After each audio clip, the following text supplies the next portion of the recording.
Like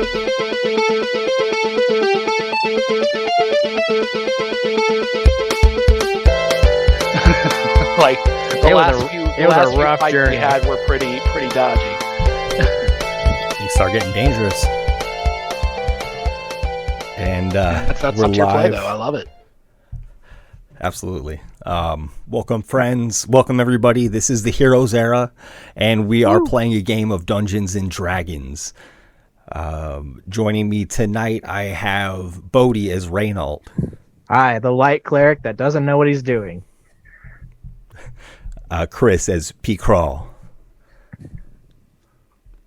The Horizon Walker Ranger that's just portal hopping and reminding Reynold that he's a war cleric. And Davis is Bezlock. Science so advanced, it seems like magic. And Joel might turn up here. I'm not sure. We haven't heard from him this evening. So we'll see how that goes. But right now we're going to move forward with the players that we have. I'm your Dungeon Master, Ben, and tonight we are telling a story, but we do not yet know how it will go. The players, the Dungeon Master, the dice, all of these will have a hand in how the game unfolds. This is the Heroes Era. Bum, bum, bum, bum. Yeah, That's all, folks. and cut. We're good. All See you right. next week.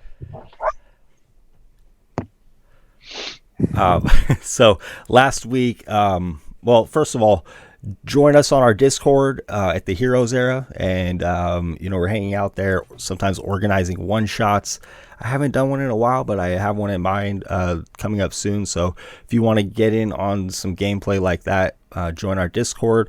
Follow us on Twitter at the Heroes Era, on Instagram at _Heroes Era, and follow us on YouTube also, or subscribe, as they would say. We're on the TikToks now, too. That's right. We're ticking and talking like the kids. And if you're watching on YouTube, make sure you thumbs up. And yeah, that's it. That's everything right now. So last session, you guys, Joel, what's up, Joel? Joel's here. Okay. What'd I tell you? What'd I say? Just You made it. exactly as you predicted. Like clockwork. Drifting right into the Zoom call. There's some things in this life that are inevitable. Death, taxes, and Joel arriving 2 minutes after we go live. I want to see how smoothly I can pull him in here. It's not. Don't make it boot. Make it rough. Make it hurt. Come on, man. It's live right now. You're under pressure. Come on. Hurry, chop. Rip them through that thing. Make them take force damage. Rip it like a Beyblade and just go right for it. Rip it. Can we get Beyblade as a sponsor? That'd be awesome if we can get Beyblade as a sponsor. Can we get Beyblade as a sponsor? They could send us What's some, up, Joel? like, Welcome. sick blades. Hey, how's it going, guys? We just went through the intro and told people how to hang out with us, so we're going to jump into the game with a brief summary of what happened last time. And you guys are investigating Billman Manor, and there's kind of strange talks around town about a visitor, somebody who's offered hope to the town, and you guys took exception to that, that people would be so happy, right? Is that the motivation? I don't. Bezlock also, from his past, something rings a bell with the rumors that are circulating about this entity. So first, your friend Joe went to investigate in Silver Hills. That's where Billman Manor is, and she was going to go, try to gather more information. And you all decided it would be wise just to do some investigation before an important meeting that you have coming up with a host of dragon lords and ladies.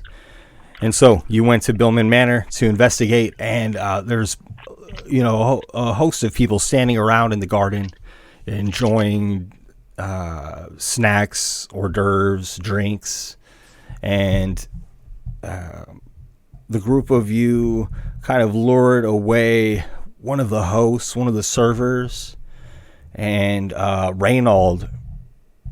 Did you just put him in a headlock and drag him into the bushes?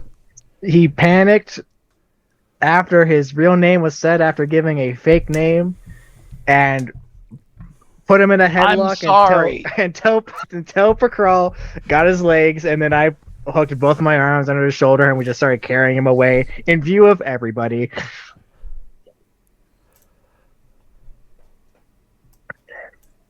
Yeah, and the party kind of erupted really. into hysteria when that went down.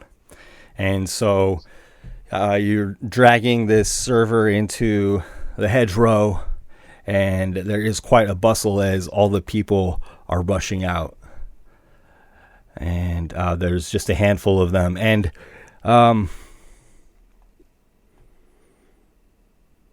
as you, Reynold, you're also trying to kind of coax your allies to help in this matter, but everybody's standing around a bit haphazardly or not sure of what the plan was, because I'm not sure there was, No, a detailed plan. There was no. It was purely panic.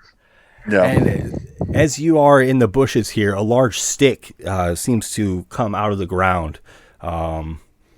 And except it's not just a stick, it has a large lidded eye upon the end of it. And will you please make a dexterity saving throw?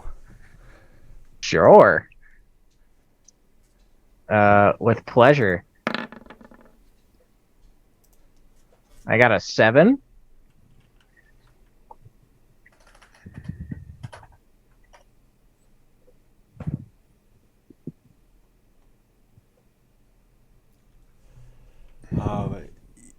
As you're grasping the server, struggling with him, you notice your legs just planted to the earth, and they seem to be turning to stone, and the stone is rising up your legs, solidifying.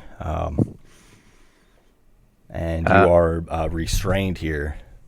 And will everybody please roll initiative? I'm sorry, guys. I don't even get a chance. Just get drug into your drama every time. I'm sorry. I talked to people. 30-20. It didn't turn out well. So that'll be a 16 for me. Got a 4. You got like a couple more levels to keep messing around like that before things start actually punishing us. P-Crawl, you're with the 20, you can act first. Okay. So I'm right there with Reynold, because I was, yeah, and so this little twig eyeball thing popped out and zapped him or grabbed him. It seemed to have zapped him. Zapped him. Oh man, are you? Damn it. Okay. Yes, the stick seemed to have an eyeball at the end of it, and a ray of some sort shot out at Reynold. It's my fault because I said it the other day. I put it out there. It's fine. Am I I was right next to him, so can I take my scimitar out and take a swing at this tendril sticking out? You can do so. And do you have vision of the Roll20 battle map here? I've got Roll20 up. I've got a black screen. Hang on, let me zoom out. Oh, there we go. There it is. Yeah. Are we on? Okay, and I have you pictured here with this hedgerow. You're on the cobblestone path, watching as Reynold struggles with this person and is suddenly turning to stone. So the thing, whatever it is right there by Reynold. Okay. Okay. Yeah, I'm gonna take a scimitar swing at it. Okay, you can do so. And that's gonna be 25 to hit. Jesus. And that'll hit it. Okay. For 10 slashing damage. Sure, and as you do make your strike, the thing blasts apart just like a twig or a branch would. Okay. And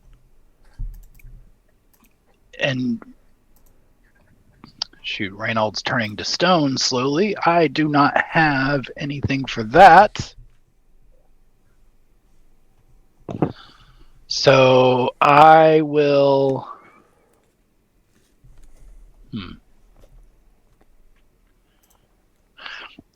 I guess I'll just stay right there, and can I hold, because I have 2 actions? Can I hold the other, or 2 attacks? Can I hold the other attack part of my action? No, that would resolve your action there.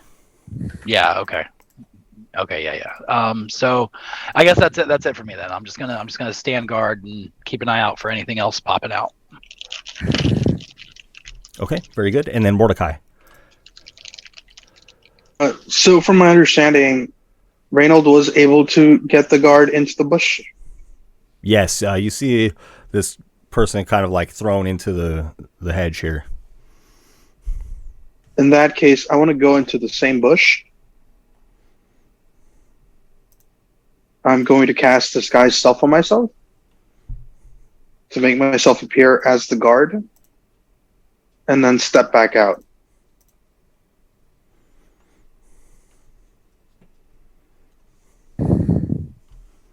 Okay, very good.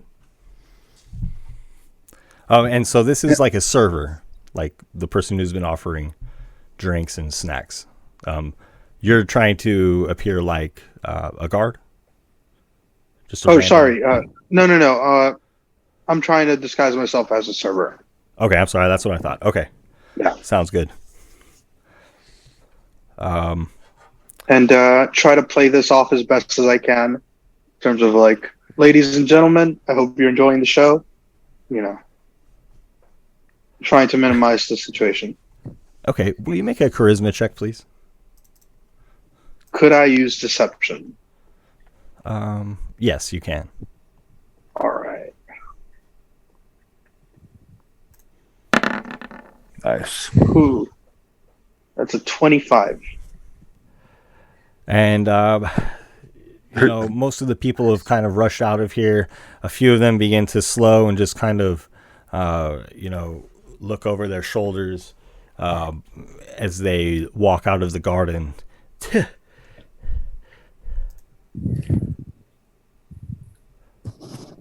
Please return back to your drinks. We will continue soon.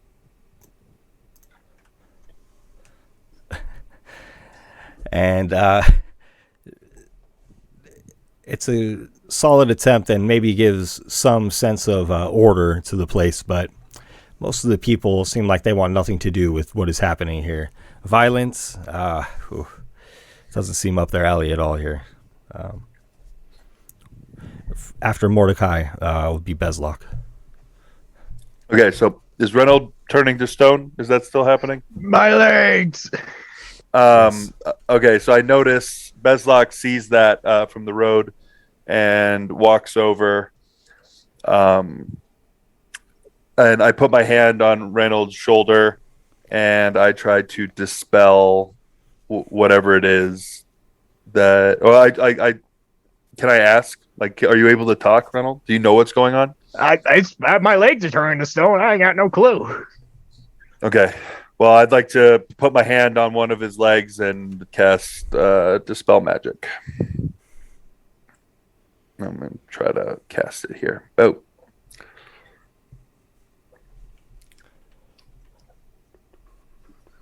Give me one moment.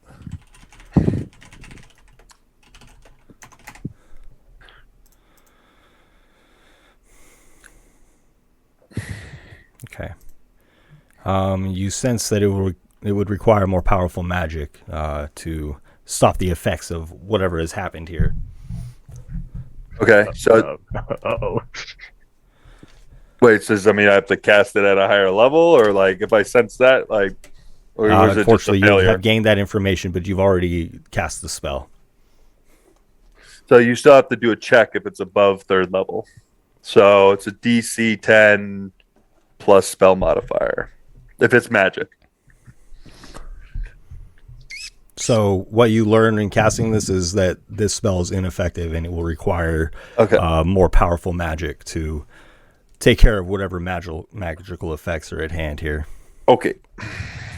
After Bezlock is Reynold. Yep. Boo Boo just moves up to shadow me. Okay. Well, seeing the spell that Reynold was going to cast on himself to try and fix this problem, seeing it not work, isn't too great. He's just going to go ahead and lay a hand on himself, and he's going to attempt to cast a remove curse, hoping that this will do the trick. Please, please, please let this be it. I don't want to be a statue. This is a level 3 spell, right? Yeah. Okay.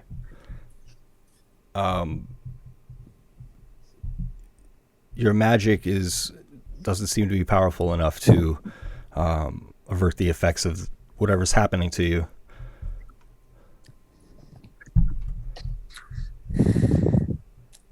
Okay, I have a crazy idea I can try on my next turn, but I don't know if it's going to do much. So that was your action. You have move, bonus action left, or will that resolve your turn? Can I move? If my legs are turning to stone, I don't know if I have much mobility. Means of moving, can you? Penguin style. Yeah, I don't. So if that resolves your turn, go ahead and please make me another save. Okay. Another dexterity saving throw. Dexterity. Make it this time though. Hey, I would love to. That'd be pretty cool. Yeah, you could just do that. A 16.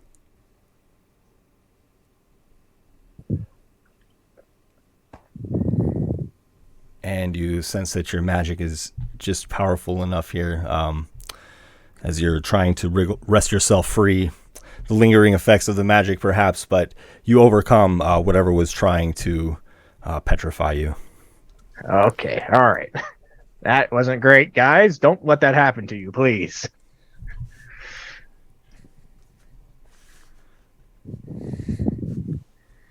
And the courtyard has cleared of townspeople. And the server is there. Well, if you would, please. I do have a lot of work to do. Yeah, well, I mean, Just yeah, you're welcome. Go. Hey, you're welcome for saving your life, though, huh? Is that what happened? Yeah, did you see what happened to him? You're right. That was amazing. I can't believe it. Right. Yeah. So you're welcome. Now go on. You said you had work to do. I do. Can and I it look? isn't trimming the hedgerow, so. Right. Well, then you're in the wrong spot, I guess. Yeah. And he huffs and puffs and walks away on the cobblestone path, heading back towards the front door of the manor.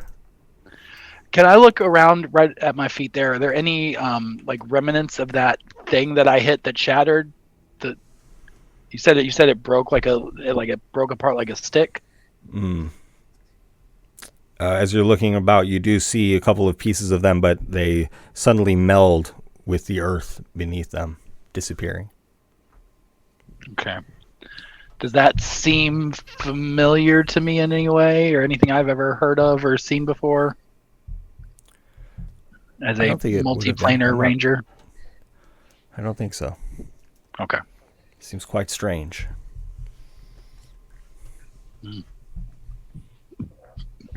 Guys, I'm so sorry I biffed it. No, this was a perfectly good encounter. It was fine. We were talking to people, and I panicked, and everything went bad. No, it's all right. Like when you try to talk to girls. I made you panic. I'm sorry, man. No, I made you panic. I blew your whole thing. It's my fault. Let's talk about you getting stoned out here though. What was that all about? I don't know, man. I think I know what I could have done to prevent that from happening. I don't have it ready today, which is kind of unfortunate. Yeah. So if that happens to any of you guys, and he points to everybody, it's kind of on you, because. Right. Great. Well, but did that look? Any of you ever seen something like that before? No. A stick turning me to stone. That's new. Yeah. And the front door of the manor opens and shuts Oh, God. as the servant goes inside. The courtyard is clear now. It is just you. Hey, I think we should bounce. Yeah. Yeah, we got to get out of here. Probably did we get what we need? Can we No, we didn't. investigate the before we leave? We have to investigate the hint, the clue. Oh, yeah. What was it again? I'm sorry. Oh, I got a note. Yeah. I think the main idea is just this place was your lead. There's something strange going on here, I believe. Is there any of those? Oh, okay. So we're investigating. Is there any glasses that have been left behind in the rush to get out of here from the hosts, or from people just drinking them?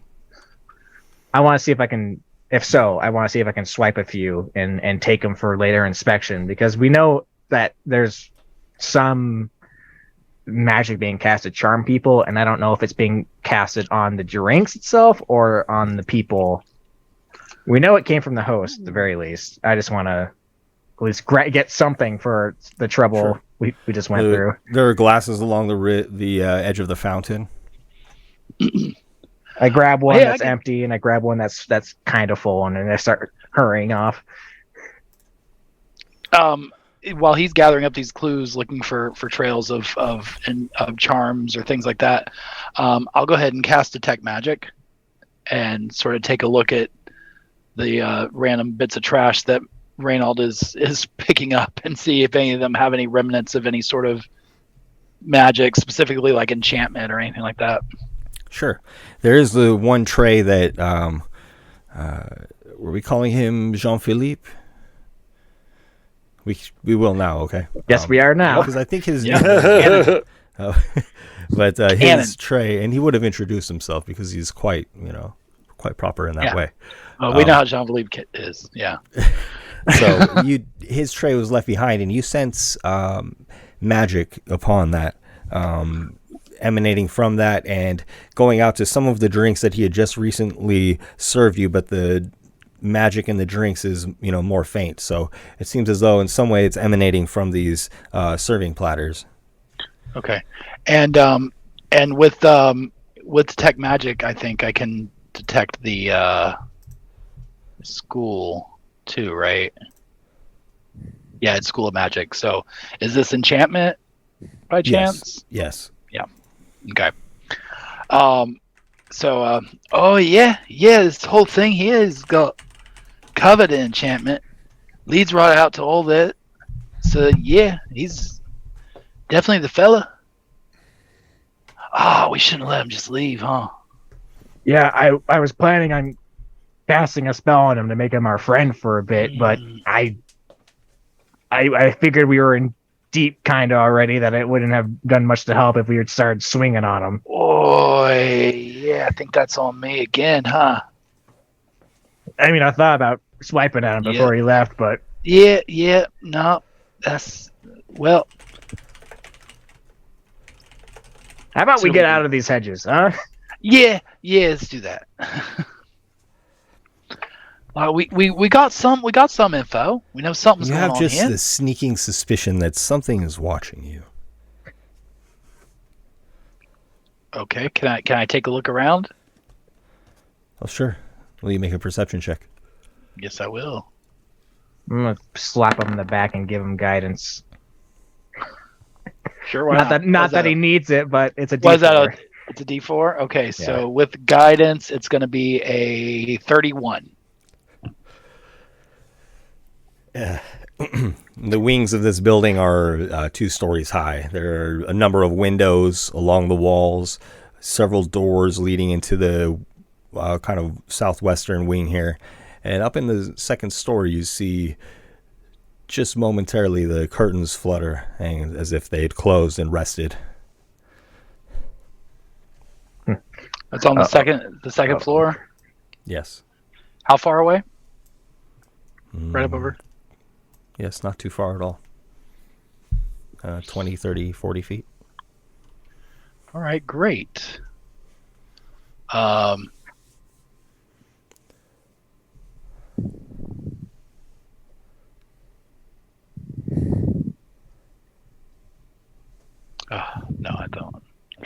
Crawl, do you share this information? Yeah, I'm gonna Sorry, as soon as I notice it out of the corner of my eye, I'm just gonna kind of get everyone's attention. Like, hey, up there, somebody watching us.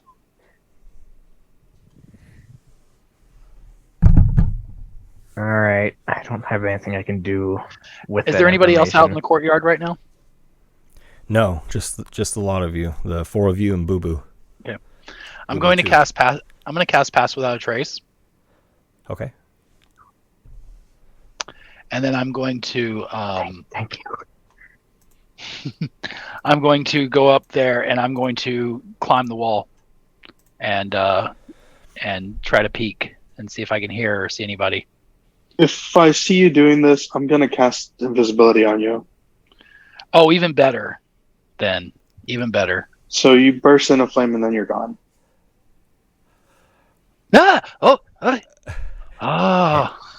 Okay, and all right. Will you guys post your whatever magic you're using in the chat? Oh, I'm sorry. Yeah, of course. That's all right. And Pete Crawl, so you're going to then begin trying to climb like maybe a trellis or perhaps the bricks of the wall here. Is that, do I have that right? Yep, I have a climbing speed equal to my regular movement speed, so I'm able to climb. What's that from? It is from my. Here, I'll put it on the. I'm gonna find it. I know Bezlock casts spider climb sometimes. Here we go. My Deft Explorer feature for at 6th level, the roving feat. Oh wow! Or roving part of it. That's very cool. Yeah. Okay, so you begin to easily climb the side of this this building. Yeah. The new ranger is great. And you are now invisible, and you have Pass Without a Trace cast upon you. And are you moving to the window that you saw movement in? Yes. Okay. And Bezlock, how would you react to what's happening? I see that, you know, my vision's a little hindered by my armor, so I see that Pickrol is investigating, and I just follow him. And Boo Boo's right here with us. Investigating. And Pickrol has turned invisible and begun climbing the side of the building. Okay. So I think he'd be out of your vision as well. Okay. What? So he like fully went invisible? Okay, so. But we know where he's going. Yeah. He pointed it out to us at the very least. I already have my next step planned. I'm just waiting for all you guys to figure out what you want to, how you're reacting. So I'll just stand. I'll stand by the window and have an action ready just in case. Okay, ready to attack? Yeah. And Reynold, what do you do? Since I'm slow and I'm now a bit more stealthy than I used to be, this window is on the 2nd story, and Reynold's going to try and just start climbing up because he's currently the only person that doesn't have an easy way to go up walls. So he figured if there's going to be a fight breaking out or he needs to get out of the courtyard quick, he might as well start doing it now to catch up. So he's trying to like Assassin's Creed style, like grab onto like window frames that are jutting out and like bricks and anywhere he can get like a handhold into. And he's going to start climbing up now. And hopefully with Pass Without Trace, doing it somewhat stealthily, if it matters. And he's just going to start going. P-Crawl, you get to the window that you're climbing towards. Everybody kind of moving into place. Mordecai, you supporting them with your magic. What do you have in mind, P-Crawl? Well, since I'm invisible, I'm going to take this a step further. And I'm going to use my Ethereal Step feature. And I'm going to slip into the ethereal plane for 6 seconds and go inside. I'm just gonna sort of go ghost mode and just go through the wall and into this building. Just before I leave, I'm also going to use my limited telepathy to kind of just give a vibe back to everybody that basically has the feeling of I'll be right back. Uh-oh. Never say that. I didn't say it. It's the vibe. Oh, okay.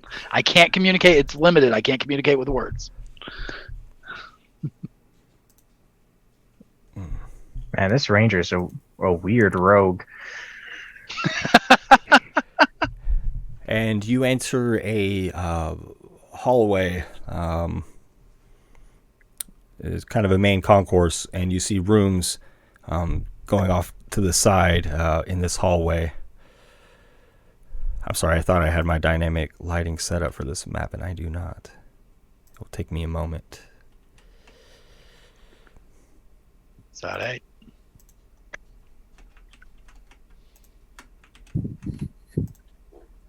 So this is a perfect opportunity to talk about our Instagrams. Hey. Might as well plug it. Well, for the account that's been there the longest, at _Heroes Era, because the Heroes Era was taken for some reason. I post reels that are basically clips from our Twitch VODs and YouTube videos that are just little bite-sized fun portions for you to consume. And then I also post some memes that we make about the situations in general, like saying a fake name and then having your real name said. I said I'm sorry. I know, I get that. The clips that we've been putting out are fun. I like it. Yeah. Putting those, you can find those on TikTok now too, or some of them. We're slowly getting them up there. And if we have to fill more time, there's also our Discord at the Heroes Era. I think there's a link to it underneath our stream. Come play D&D with us. See how weird we get in our one shots. Yeah, we had a one shot a while ago where Chris made a Tasmanian devil and I was just the caretaker as a centaur to make sure he didn't die and followed him into hell by jumping down. He was a goblin beast barbarian and a centaur paladin. It was paladin, right? Yeah. You guys chased a giant out the window and fell 60 feet and still managed to kill the giant. That was my introduction to you guys. I was like, oh my god, these guys are insane. I jumped out of the window to attack the giant, made the attack, fell, took the fall damage, and managed to scurry back up the wall and attack again in one round. And everybody else in the party was like, you know what? We're going out the window. And everybody just jumped. And I was the last one in the room. I was like, oh, I guess we're going out the window. I jumped after this crazy goblin. And in my head, it was not 60 feet. I thought it was like 200 to like 300 feet, like drop. So I was ready to die for this guy. And it turned out to be much better than it was.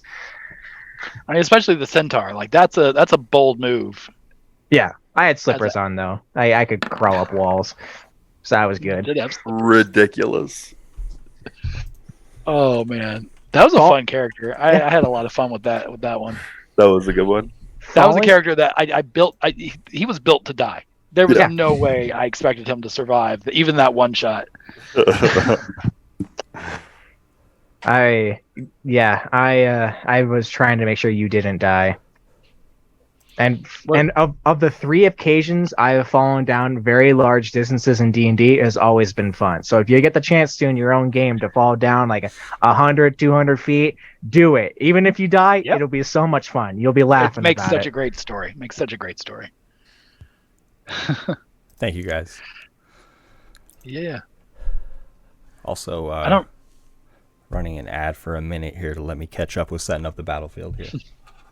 I don't remember what level it was we played that one shot, but I remember that character because I did all feats. I didn't do any ASIs for him. It was a barbarian, right? That you were barbarian. playing? Yeah.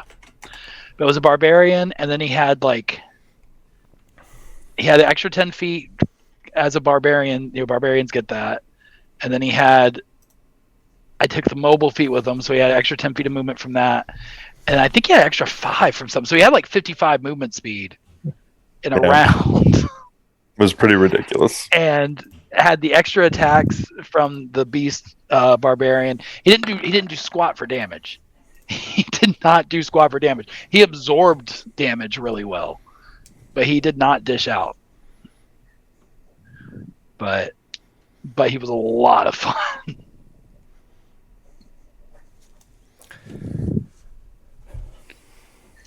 You gotta just play a ridiculous character every once in a while, you know.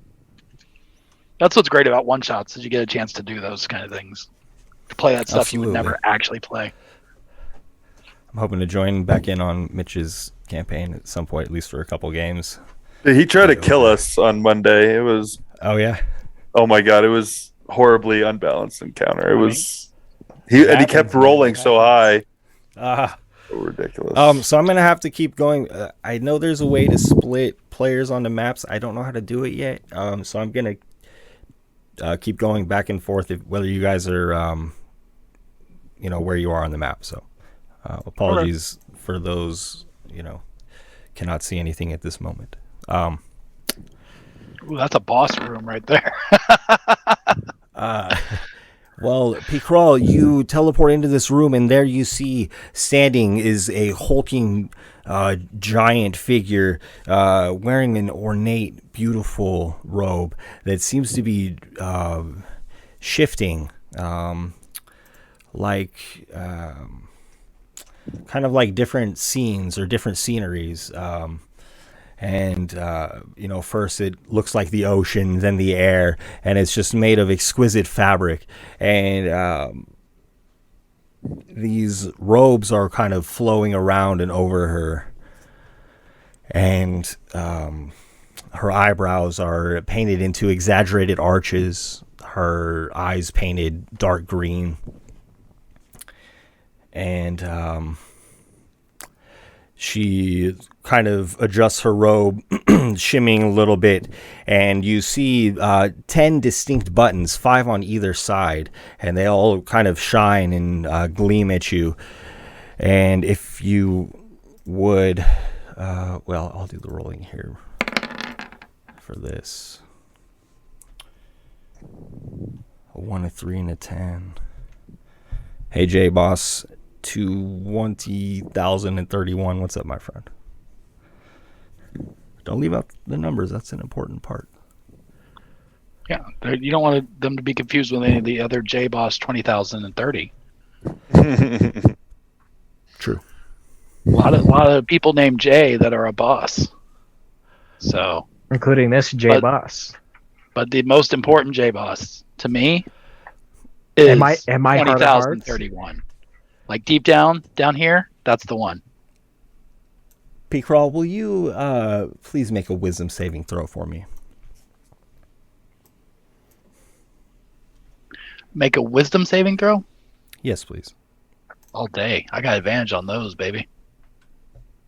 Oh, here, I'll throw that on there too, as to why I have advantage on it. Okay. How about 23? Okay.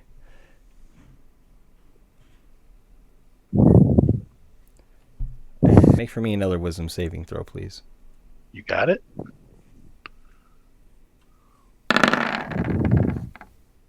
22.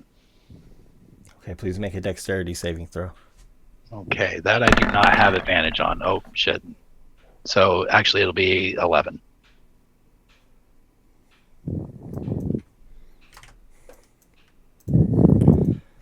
And these buttons gleam and glisten, and they shine brilliantly into your eyes.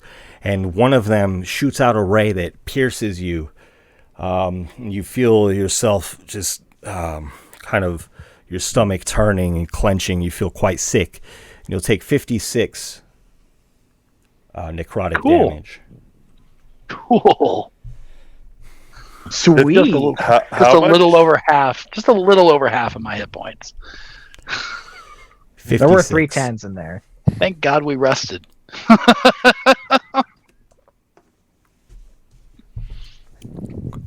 Cool. Well, I'm not invisible anymore. So Okay. Can I? Wait, you're not? Not after taking a shot like that. It doesn't go away until you attack or cast a spell. Okay. Well, regardless, I don't think it really matters. It didn't seem to phase there. much. Yeah. Cool. I'm going to what is this? Oh yeah, that's not gonna do me any good. Okay.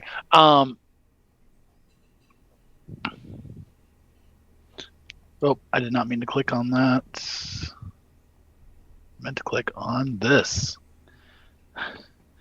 I'm going to just as soon as I get hit with that, just be like, "Oh, sorry, I'll just go," and Misty step out of the room and back onto the. If I can get like back onto the ground. If I can't get back onto the ground, then however high above the ground I am to get 30 feet, I'll take the drop. I don't care. Okay, and when you cast etherealness, I believe that would have ended your invisibility. Well, etherealness, I wasn't casting a spell. That's not a. It's an ability. An ability for my subclass. As a bonus action, you can cast the etherealness spell with the feature. Oh, I guess it does say it that way. So. And so it requires executing the spell, with the verbal component. Yeah. I just had to second, double check that because I felt a little bit guilty for targeting you outright, but now I don't. Okay. Yeah, I didn't think that would. I think it would. I might be no, rules crunching a bit there, but yeah, no. I was saying I didn't think it would work that way initially, but I get what you're saying.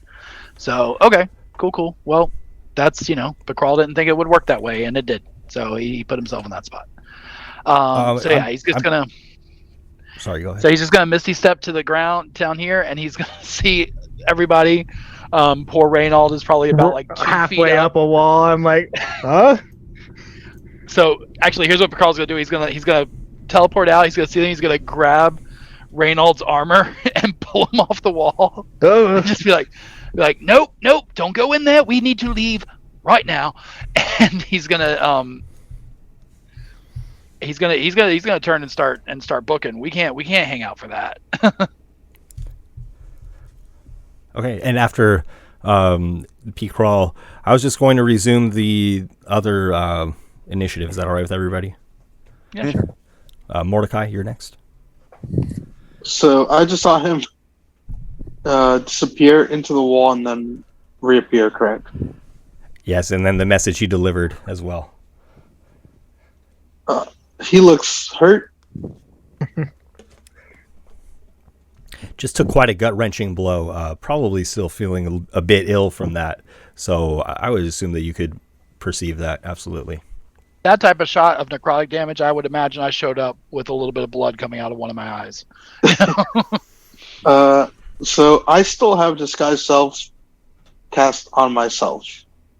So okay. I'm gonna keep trying to play this off and just walk in the opposite direction. I'm not involved. Fair. All right. Kind of towards the front door of the building, or just off towards where the other people have left, where the drinks are. I am headed there. There might be more drinks inside, but there don't seem to be any servers around. And Reynold scooped up all of the seconds off of the fountain. Interesting. So, would you want to head towards the inside, or? Yeah, I'll start heading towards the inside. Okay. I think it'd be better for us to have an inside man in case we need it.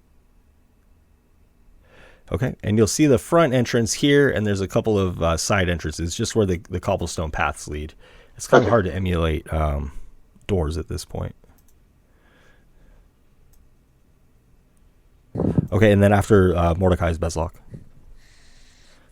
So I see P. Kroll, and I say, I ask him, what happened? Asking Chris what happened. Yeah. Bezlock stopped to have some catch a break whenever you're trying to get a snack. P. Kroll. He's trying to sit down and eat some food so he can get some health back. Oh, P-Crawl just, big lady, weird magic thing, death ray. Hurt real bad.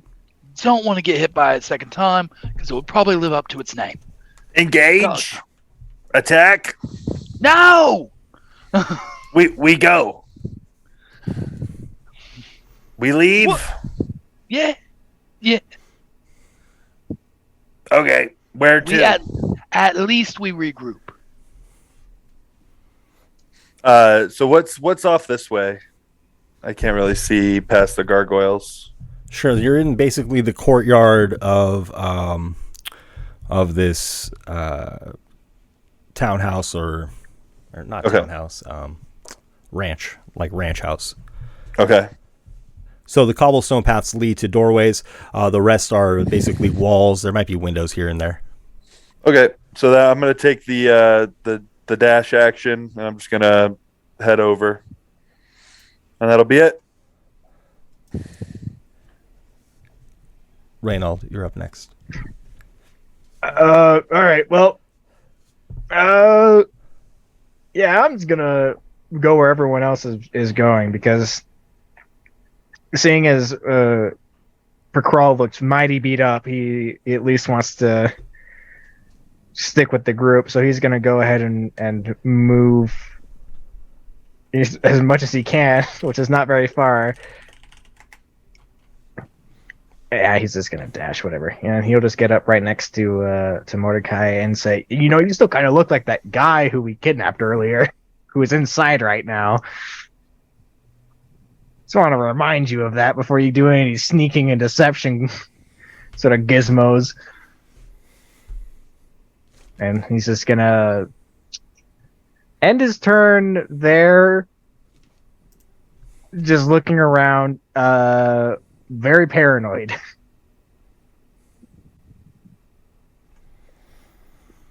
And you still have this suspicion of just being watched. You can't see the source. Oh, Reynold's always paranoid. He's being watched. Doesn't even add to the new feeling of paranoia that he's had for a while. It's just all one general sense of they're looking at me. That's P-Crawl, you're next. Well, P-Crawl has started running off in the other direction, yelled at everyone to run, and they all went exactly towards the thing he told them to run away from. They did. So he's going to stop, he's going to turn around and see them all, and he's like, oh, bloody no. All right, good day to die. And start heading back over to where they're at. On the way, he's going to cast a third level Cure Wounds on himself. Okay. Ooh, nice rolls. Okay, cool. That totally makes up for the 60 points of damage I took. Yikes. Yeah. But he's going to catch back up. Everybody's like, all right, listen, I don't know what that is in there. All right, but he zapped me with a button. Almost killed me. Real hard to see. I think probably hard to hit. Looked real powerful. Real nasty looking lady up there. Right up in that room. Up in that space. Right where I went in. So y'all want to go in here. We want to do this. All right, fine. But just be ready. And be warned. I was in there for less than 6 seconds. And had I stayed for 8, I probably would have been dead. So I say we find a little place to hole up in this house, and I can heal you up a little bit at least. Yeah, that would be nice too. And before you on the door, as you all are gathered here, suddenly the grain of the oak takes the shape of an eye, and the eye opens wide. And Mordecai, will you please make a strength saving throw? I'm great at those. Those are my favorite. Let's see. The so strong warlock. I mean, clearly, the neck muscles say everything. Can't he catch the door with his neck? because then he gets advantage, I think. like an elk with antlers, just right into it. I'm gonna use Devil's Own Look on this to add the D10. I feel like it's probably important. So 21. Nice. And as this eye opens and blinks, you feel yourself blasted with energy, but you overcome the strength of this magic. See, it's the neck muscles. They really help. They just bulged out. Just lift with the neck. Just lift with the neck. It is your turn now, Mordecai. I'm sorry, I have to let my dogs out. I'll be right back. Okay. So, guys, about that Instagram that we want everyone to follow. I could plug it a second time, I guess. Sorry, we're good. And Mordecai, it is your turn. The eye shuts and seals. It is wood again. Okay, that's weird. Is there anything where I can visibly climb into or open a door or something? There's the door before you can open. I'll reach my hand out and open that door. Okay.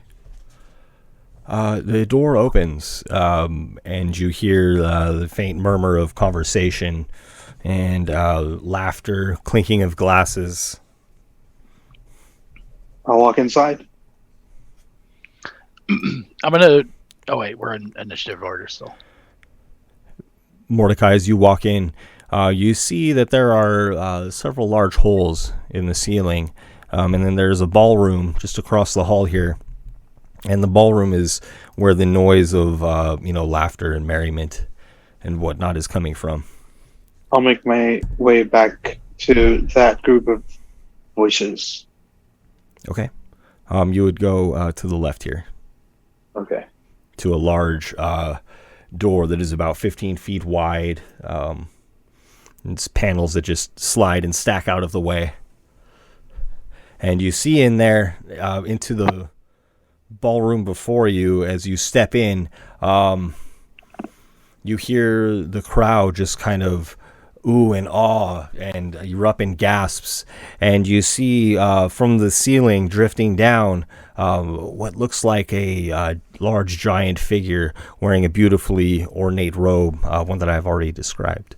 And the scenes on this robe shift and appear as different settings, different places, and the crowd is wowed and awestruck as they look and applaud and just commented how beautiful she is. By any chance, is she wearing a mask? You'd have to make a perception check. There's something strange about her face, though. Okay. I'll allow you to make a perception check. That would be your action. Okay.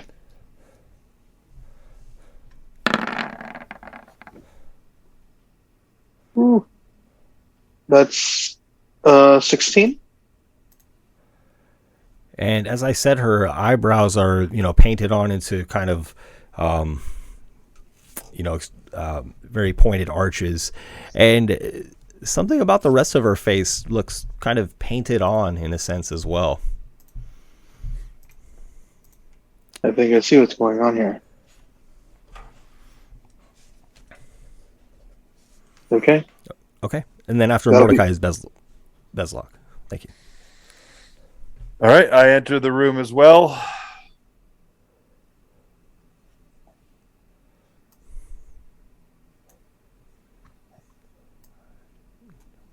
Oh, sorry. I'll need to move you through that wall.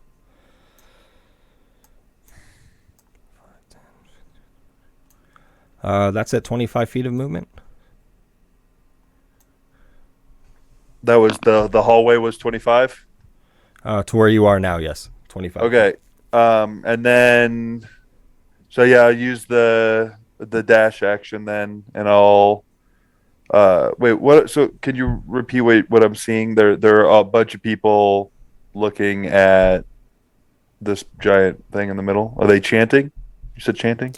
They seem to be kind of enthralled with her presence and just applauding the mere sight of her. Okay. All right. And so then, I'll move. And are we elevated here? Up here? Okay, so this is on the floor. Okay. Yes. All right. So yeah, I'll take up position behind another one of the things, and I'll put Boo Boo right here, and I will end my turn. Okay, and then is Reynold.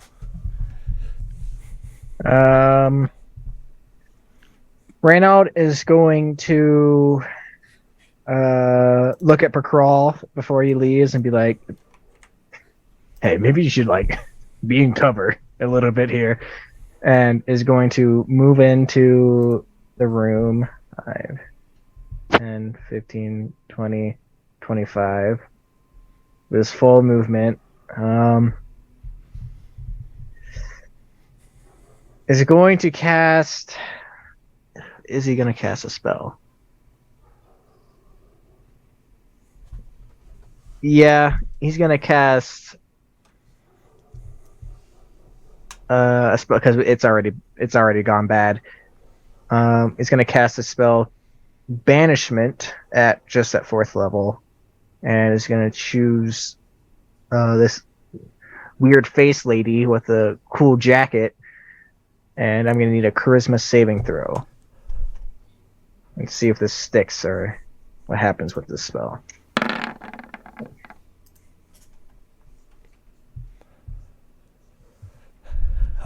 Your magic doesn't seem to have any effect. It seems to have been countered by something. Right. He kind of looks at the other people around. I was like, well, I don't know if this was the right move, but I tried. And that's going to be his turn. And the giant there before you, she gasps and begins laughing. Oh, I see we have uninvited guests. Actually, if you check the guest list, I am on there. It's Charleston III. I'm a bit rude, though.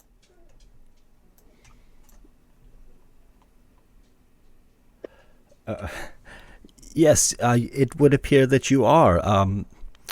Please step in, though, wouldn't you? I would love to, but I already moved a lot.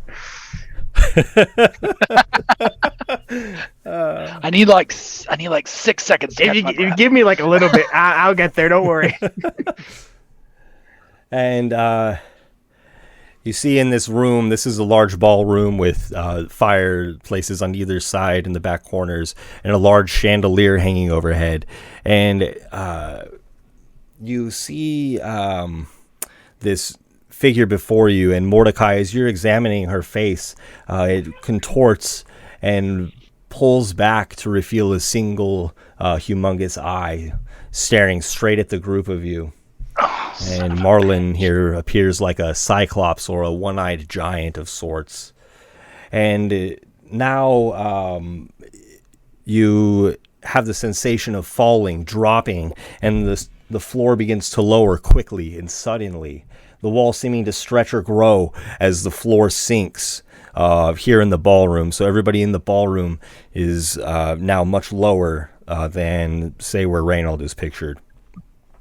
And the stage beneath Marlon drops also, but she remains there, hovering, flying in the air, watching as the three of you descend, and the other people begin dancing in glee, and they try to grab you and strike up a dance. Mordecai, Bezlock, if you wish to resist this dance, please make a grappling check. All right. What kind of music is it? It is just the music of their feet on the ground, and they seem to be tapping out a rhythm that becomes entrancing. Like beginning of like Greatest Showman, you know, like that kind of feel. I might just go with the dance. Kind of I think I'm going with the dance. Would this be acrobatics or athletics?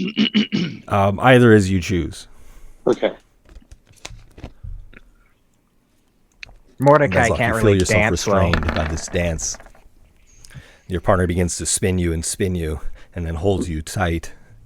Apparently, I'm not a very good dancer. You're top heavy with your neck muscles. You don't really got good balance. I'm too stiff, Mordecai, you too will be restrained here by your dance partner as she clutches you close.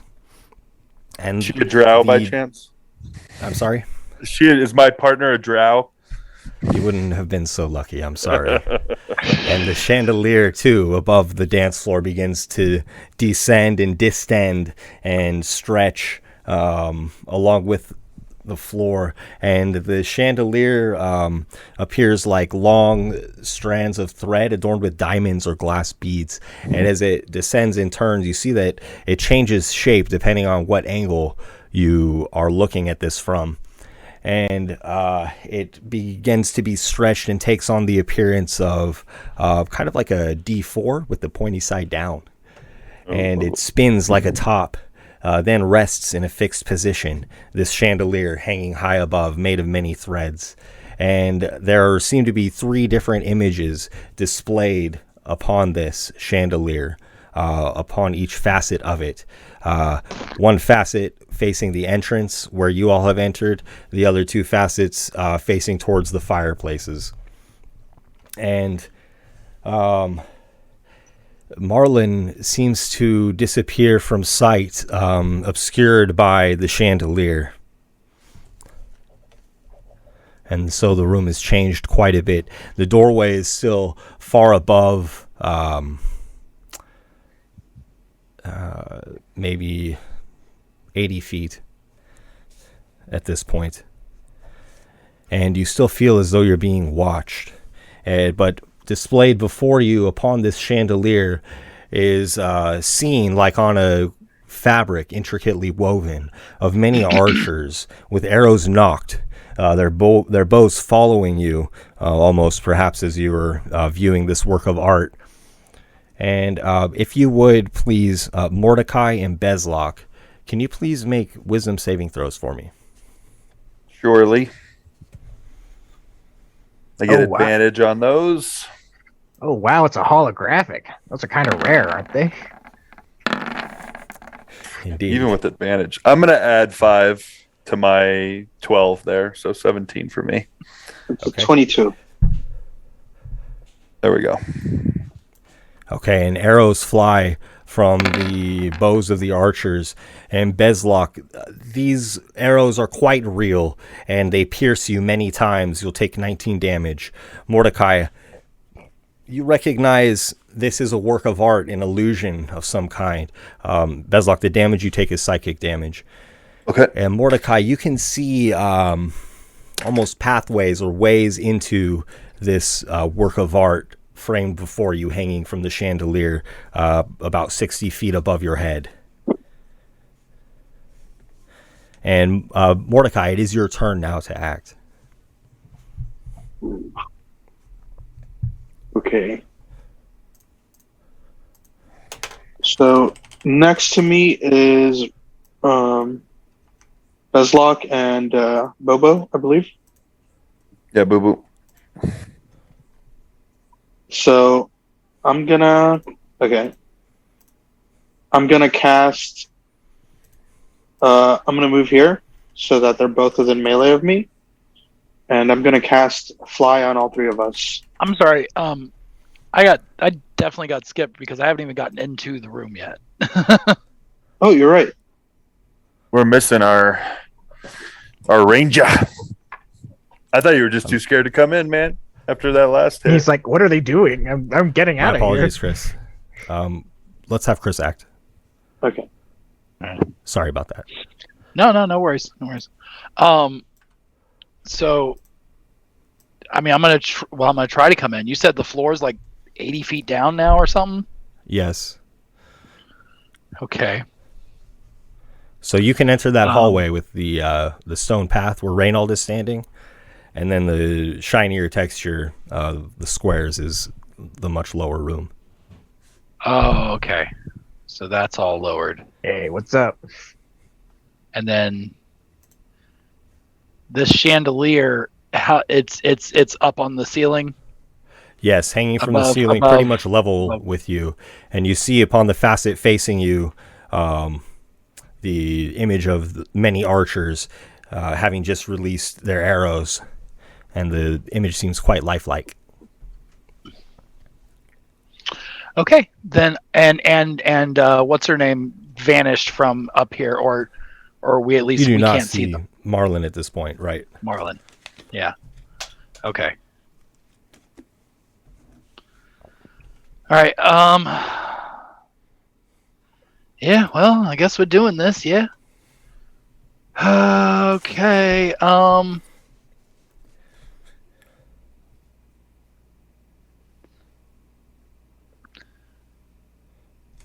Well,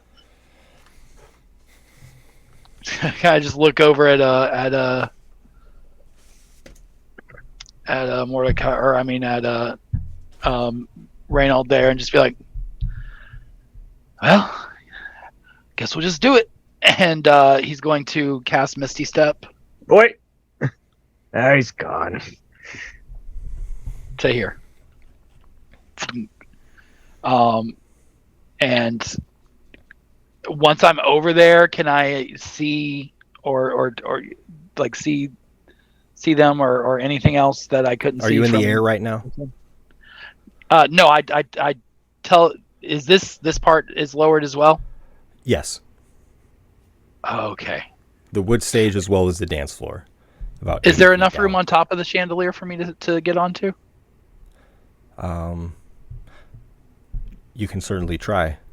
Before you cast this magic and teleport, and you come and see this chandelier hanging, will you please make a wisdom saving throw? Oh, yeah. Like I mentioned, I do have advantage on those. Nice. That is a 28. Okay. Critical success. And as the the archers release another volley of arrows past you, you recognize this is just an elaborate work of art or an illusion of some kind. And you wish to try to get on top of this chandelier? Yep.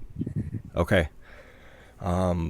When you reach the top of it, you actually see inside what looks like a paradox of sorts. You see tunnels, paths going in many directions, and you hear a sound of like machinery working.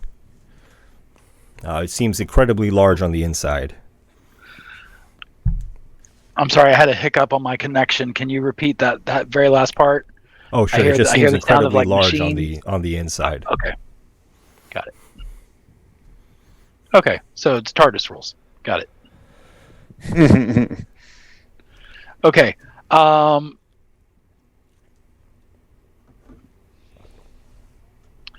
I don't see. Okay. Well, I guess that's all I can really do right now. Do I see any? Is there any sort of like gear worker mechanism? Because you said I heard like machinery, kind of. Is there anything I can see like within my immediate reach that appears incredibly pertinent to the three main passageways that are lit amongst the many darkened tunnels? Okay. Well, since I'm up here,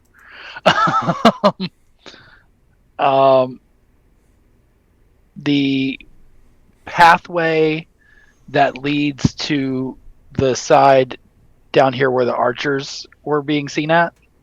Sure. Can I hit it with my sword? I want to try to break it.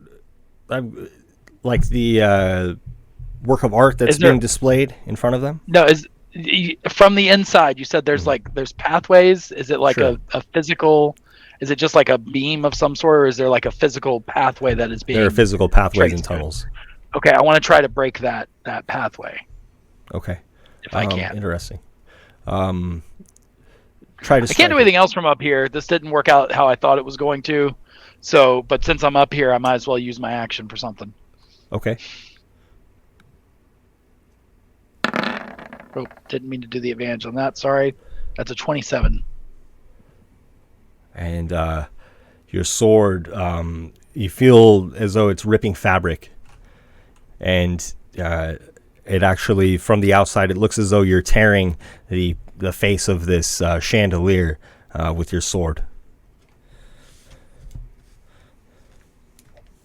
Okay. Can I hit it again? Do you is that pathway creature? You can make multiple attacks. Go ahead, as you would. Yeah, I can do my. I mean, I get 2 attacks with the attack action. Okay. But I won't get my 3rd attack doing this, but a 21 for that one. And it seems effective in the way that it's destroying whatever work is being created here. And as you do so, you see that threads follow to where you've ripped and begin re-seaming, re-sewing. Okay, cool. So that's futile. Will be Mordecai. Well, it is still ripped. Yeah. But there's magic at work here. Okay. So where I left off, I'm going to cast Fly on myself, Boo Boo, and Bezlock. So we all have Fly casted on us. Okay. And I'm going to try to make my way over to the chandelier. Okay. How many feet can you fly? With the fly spell, it's 60 feet of movement. Okay. Oh, so you're quite close to it. You could probably reach out and touch just the very bottom of it. Okay. I will do that. I think that's the end of my turn. Okay. And then Bezlock, you're next. All right. So I'm still restrained, yeah? Yes. Okay, so I'd like to break out of that. What check is that? You'll need to make a grapple check, please. Is that strength? You can make an acrobatics or athletics check. Okay. We'll do acrobatics.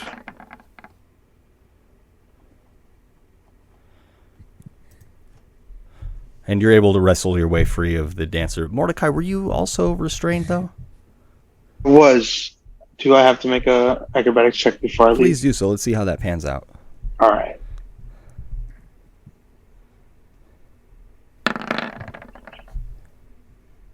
The 12. Not great. Not good. You'll be able to wrestle your way free as well. Okay. So are they all hostile? Are all of the people in the room now hostile? I don't really understand. They were forcibly dancing with you. Are we slaying them? That's the question. No one makes me dance. You can dance if you want to. Who are we fighting, guys? All right. The chandelier, I think. I don't know. I'll move up. I'll move around my dance partner here, and I guess make. Did anybody else attack their dance partners? That's what we have to find out. Did anybody else kill their dance partners? Mordecai did not. He just flew away from him. Mordecai did cast Fly on you, right? Yeah. Okay. So I'll lift up into the air, probably about 10 feet, so that I'm above being danced with again. Was not a fan of that. And I'll fly over to the chandelier and just ready in action. And I'll end my turn. Then Reynold, your turn. Boo Boo's just right under me. Yeah, no, we're good. Sounds good. And then Reynold. Reynold doesn't know anything about these pathways or whatnot. Maybe he can see the Pakral attacking it, and maybe he can see it reknitting, but he's just gonna. He sees that, hey, that's magic, and I'm gonna try and stop that, and he's just gonna straight up cast a Dispel Magic on the chandelier to see if it has any effect whatsoever. 3rd level or lower, target ends. 4th or higher, and I gotta roll for it. He's kind of from the doorway, just points. Go ahead and make an ability check. Ability check. Okay, so we're gonna do a. I just roll a d20, right? There's no modifiers. Do a wisdom check because you use your spellcasting ability. Okay, I think. Let's roll wisdom then.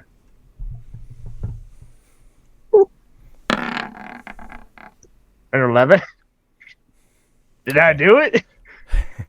The magic on this face of the chandelier facing the main entry seems to have been badly affected by, being seen through, but then also P. Crawl just, ripping it from behind. However, your spell doesn't seem to have the intended effect.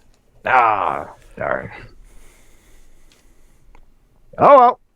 I'm just going to kind of... He just moves back out of sight of the chandelier. Just kind of sit there and hang out until his next turn.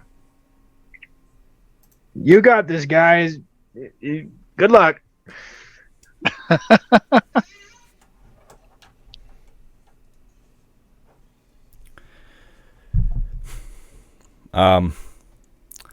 Reynold, next to you on the floor, an eye springs open and a ray shoots out at you.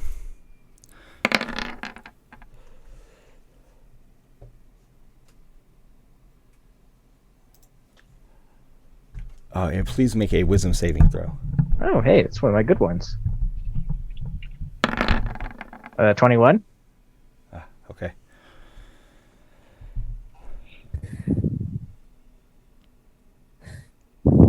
And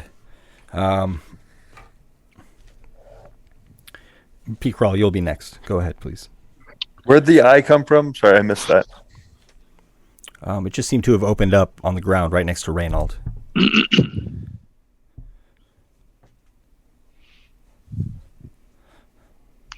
Can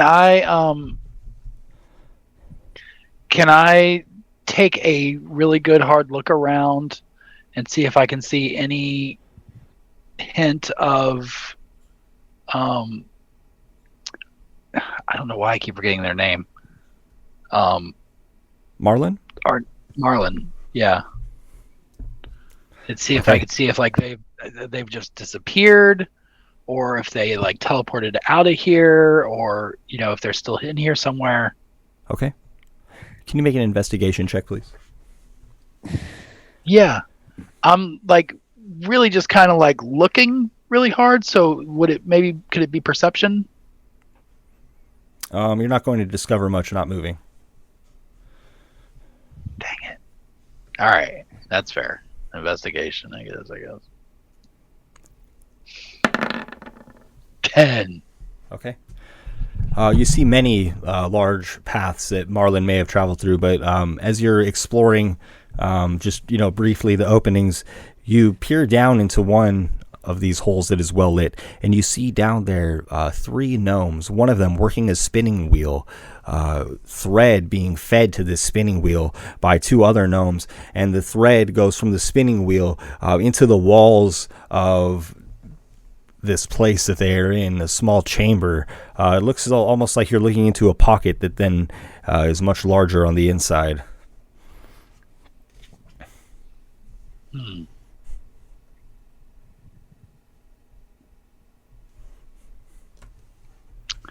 That's strange. That's not what I was expecting to see. How far down is that drop to the gnomes? It looks as though they're in a chamber that's maybe 20 feet deep. I put you right there, peering down into it. Okay. 20 feet.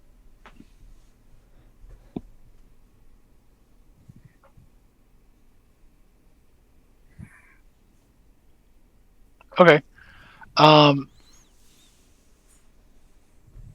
So do I have enough space? Can I like climb down like 10 feet and then drop down the other 10 so I don't have to take get down low enough that I don't have to worry about fall damage? Very good. You do so. All right. So I'll just scurry down a little bit, and then I'm going to just drop down, pull my scimitar pointed at one of their necks. And just, hello. You work for the big one over there, zapping everybody. Yes, we're making her a new jacket. right now. Yeah. Oh, good. She's got a nice jacket. She looks like a jacket. Beautiful display. Real jacket lady. Looking one at the sky. Yeah, and I slowly pick his chin up a little bit with the scimitar. So where'd she go? I don't know. I've not seen the lady. Oh, come on. I lean it in a little bit. Will you make an intimidation check, please?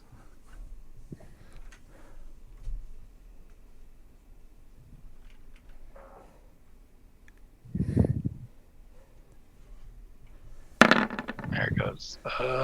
19. Well, she could be anywhere in here, or out there. I don't know. I haven't seen her, I swear. Please, just let me get back to work. She'll be quite angry if I don't finish.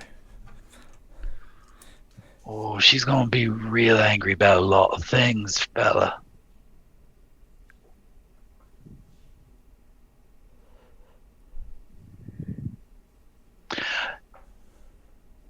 He's working on like a little he's got like a little table that he's working on. Yeah, there's a spinning wheel that he's operating, thread being fed into it, and it going into the walls and essentially weaving the fabric of this place. All right. I'm going to take my blade off his neck. Say, listen, sorry about that. It's nothing personal. You know, you got to come in, lock that a little bit to get what you need to know. Also, sorry, nothing personal about this either. But, and I kick his spinning wheel over. Oh, he frantically tries to gather. Yeah, no, I know. Sorry. And I like pick up random pieces of it and just like take them so he can't put it back together. Like, sorry. Yeah, no, I know. This is terrible for you. I suggest you just leave. It's not anything personal. I'm really sorry. You know, here's 10 gold and just, you know, my bad. Will that be all from P-Crawl? Yeah, I think that's enough. The gnome takes his broken spinning wheel and swings it at you violently. That's a fair response. I'm not even mad at that. Will a 16 hit? My armor class is a 17. I'm gonna lean into it. I'll let him. I feel bad. I've ruined his life. You take 3 damage, and the spinning wheel shatters across your back. Yeah, I'll take that on the chin, as it were. It's fine. Just like, oh, yeah, no, I get it. That's fair. Oh, that's a good swing. Okay, yeah. And as you're nursing your back from this chair shot, your vision takes you to the entrance of this chamber, 25 feet ahead, and you see a large gaping eye peering in. Oh, jeez. Hello. The eye shuts, and then smaller tentacled eyes make themselves visible, and they begin to shoot rays at you. Oh, yeah. That's good. From the table? Oh, that's a lot. This is from the opening far above, an eye that has appeared there. And then it is gone, and these tentacles, or rather the eye closed. And when the eye closes, you see actually the makeup of Marlon that was painted on Marlon's face. Will you make a Marlon! There you saving are. throw, please, P-Crawl? Con save. Oh, prep turn off the advantage. That's a natural 20, 22. And if you would, a dexterity saving throw? 21. 21, nice. Okay. And if you would, please, a wisdom saving throw. Okay, that I do have advantage on. 18. Okay, very good. Nice. Okay. And next is Mordecai.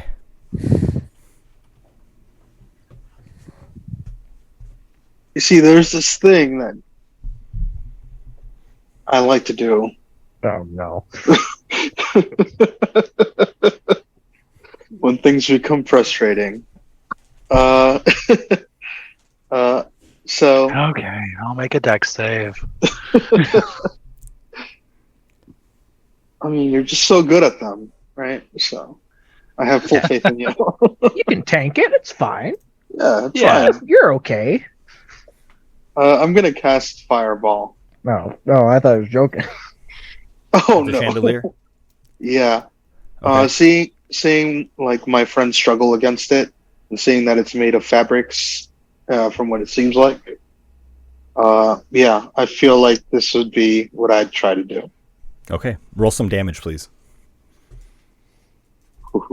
Oh, what? The chandelier doesn't make a dex save and It's not fully alive. dodge it? It's not alive. DC The chandelier 20 has save. the chandelier has legendary resistance. Yeah, it says no. Okay, I'm about to didn't mean to chop roll it advantage, down. but that's 27. Yeah, And that'll save. the damage that I am going to take from this, I'll use my reaction to use absorb elements on it too.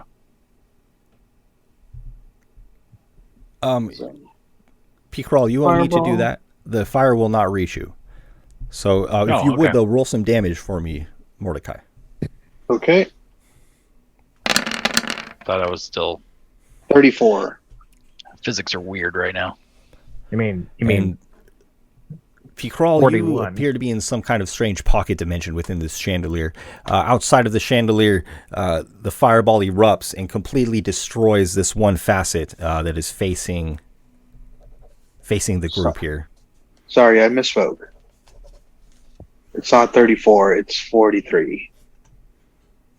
I don't know if that Oh, changes there's the anything. 9 on there too. Yeah, that's the extra 2d6.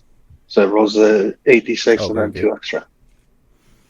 Okay, the effect will be the same. Just this one facet of it just completely erupting in flame, and the threads that are feeding it, seeming to be repairing it, also erupt in flame. P-Crawl, perhaps the thread turns to ash as it leads into this hole that you're within. Other than that, you will not notice the effects of the fireball. Will that be all from Mordecai? Do I see anything behind the facet that burned down?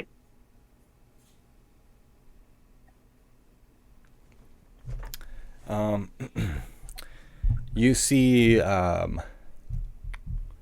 yes, you see in there 3 gnomes working feverishly, and I would have you see P-Crawl as well, as perhaps the wall of this demi-plane is kind of burned away as well. So P-Crawl, perhaps you are quite aware of the fireball. In that case, if I see pre-crawl, I'm going to use my movement to get closer to him. To fly up into the chandelier? Yeah. Okay. Yeah. Okay, then Bezlock is next. All right. So the chandelier still hangs, yeah, but it's starting to wear down. All right. I'm going to fly up to where it meets the chandelier meets the roof, like where it's hanging down, and take a swipe at it with my sunblade. Okay. 27. You deal a solid blow. There's some kind of force field about the hardware of this, and the shockwave radiates up your arms. You'll only take 4 damage, but your strike doesn't seem to do anything to the chandelier. Any ideas, guys? I'm asking the party if anybody has ideas. Anyone else got fireballs? We destroy the other facets of this weird chandelier, or we just break the chain and get out of the room. Reynold, you can see straight across, breaking the chain. Yeah, any normal chain would have broken under that strike from Bezlock. This one did not. Is that all from Bezlock? That's it. Okay, next is Short Reynold. and sweet. Okay, Reynold's gonna step on out. He's gonna look. So how many facets are left? You said you described it as like a D4, so I assume there's Right. like 2 more sides to it that are untouched. Yes, exactly. Yep. Reynold can't get to anything because he's not gonna jump farther than he can actually move on the ground normally, 80 feet up in the air with no way to slow his fall or reduce any damage whatsoever. So he's going to stay where he's at, but he is going to try and help out.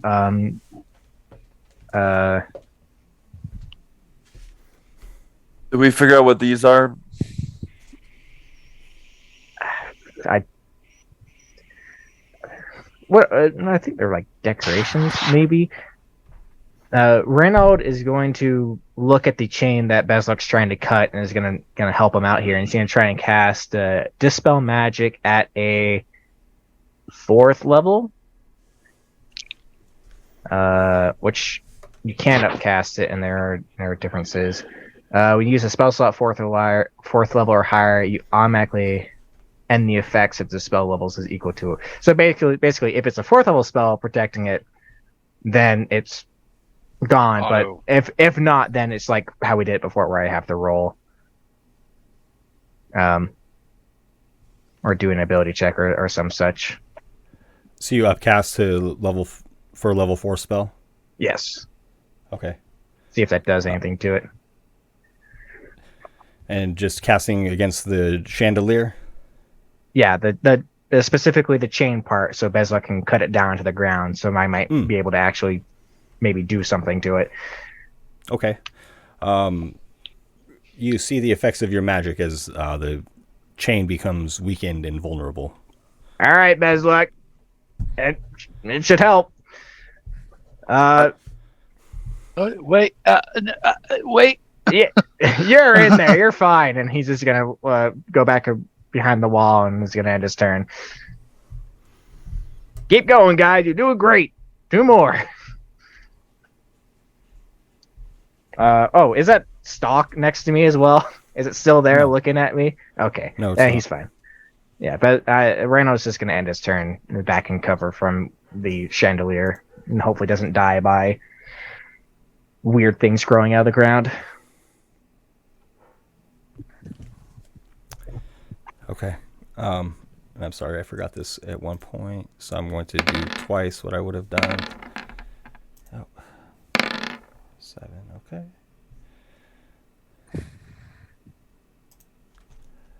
And P-Crawl, above you, this massive eye with a painted lid blinks at you again, and again, smaller tentacle eyes make themselves seen. Please make a dexterity saving throw. Yep. Hey, you're good at that. Yeah, I have been so far, but these dice are going to land differently. Yeah, there it is. That's an 11. Don't worry, we can get you back. Okay, and so you'll be slowed. Your speed is halved for 1 minute. You cannot take reactions. You can take either an action or a bonus action on your turn, not both. Yeah, that's fine. Okay. That's not the worst. If you would please make a wisdom saving throw.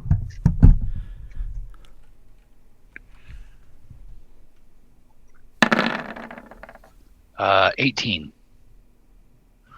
Whew. Love that advantage. If you would make a Constitution saving throw, please. Oh,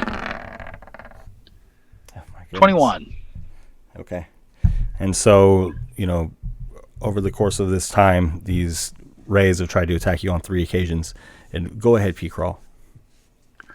Okay. So P-Crawl climbed down, had this whole encounter with the gnome, broke the gnome's spinning wheel, got the spinning wheel smashed upside across his back, then saw the rope, the stuff that was feeding into it turned to ash anyway. So he's like, well, didn't even have to do that. That's good. Well, at least we're going to get out of here. And he turns around, sees the eye, gets zap, zap, zap, looks up, zap, zap, zap, and he's just doing this the whole time. I do have one question. Because I think Chris knows what this is?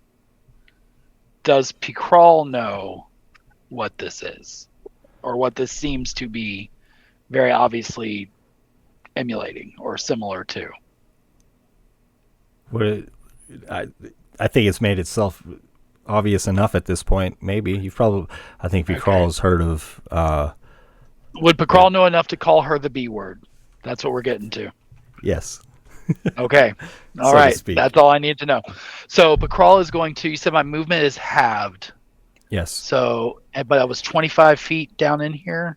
Yes, but there is the tear in the wall behind you. This fireball has, erupted this fabric in flames. So you're visible from out there. You can see through it. It would still be, somewhat dangerous to move through. You might get tangled up in these fiery threads. I'm going to kind of slough over to it, slowed. And I can see, you said I could see Mordecai out there. Right. Right, but I couldn't see anybody else from where I'm at anyway. You can see into the room just through the fabric of this before you. So Picral's going to get up there and he's going to hold on to the edge of the stuff and kind of lean himself out so he can see everybody as well as he can with his scimitar in the other hand. And in his slowed state, he's going to slur out the words, "Hey, she's a beholder. What? Watch out for eyes." And you're going to swing back in like sloth style. And, well, I was going to say he's going to hold an action for an attack, but he can't take reactions to use that. So I guess he's just going to, he is going to take up a defensive stance. He's going to take the dodge action. Because he's just kind of a sitting duck in there right now. Okay. And the eye behind you remains closed, the painted face grinning maniacally at you. Please make a wisdom saving throw. Okay. Man, does not like you.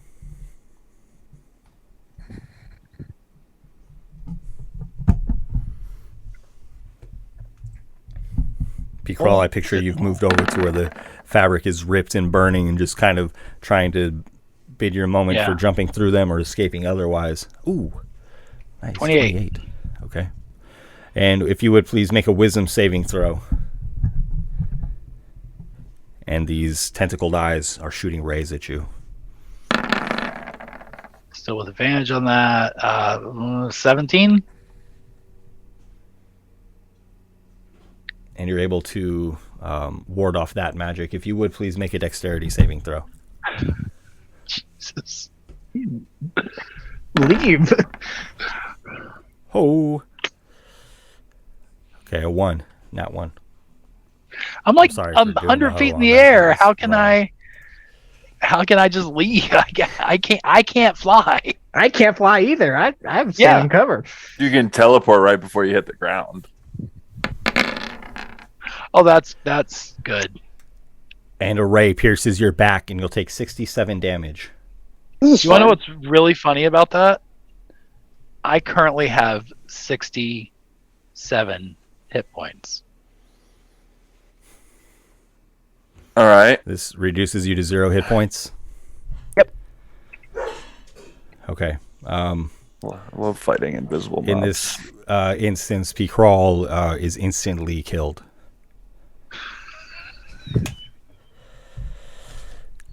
So, unfortunately, the last ray does hit Picral as he takes the defensive position.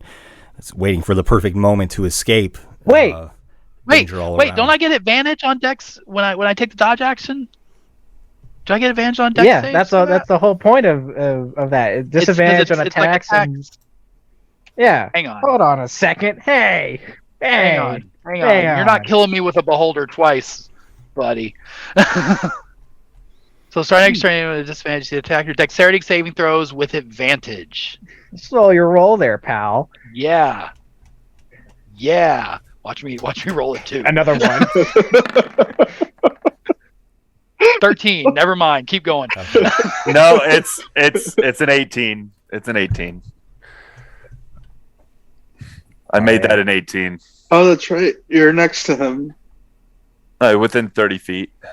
Okay, cool. I'm up in the air by the portal, so.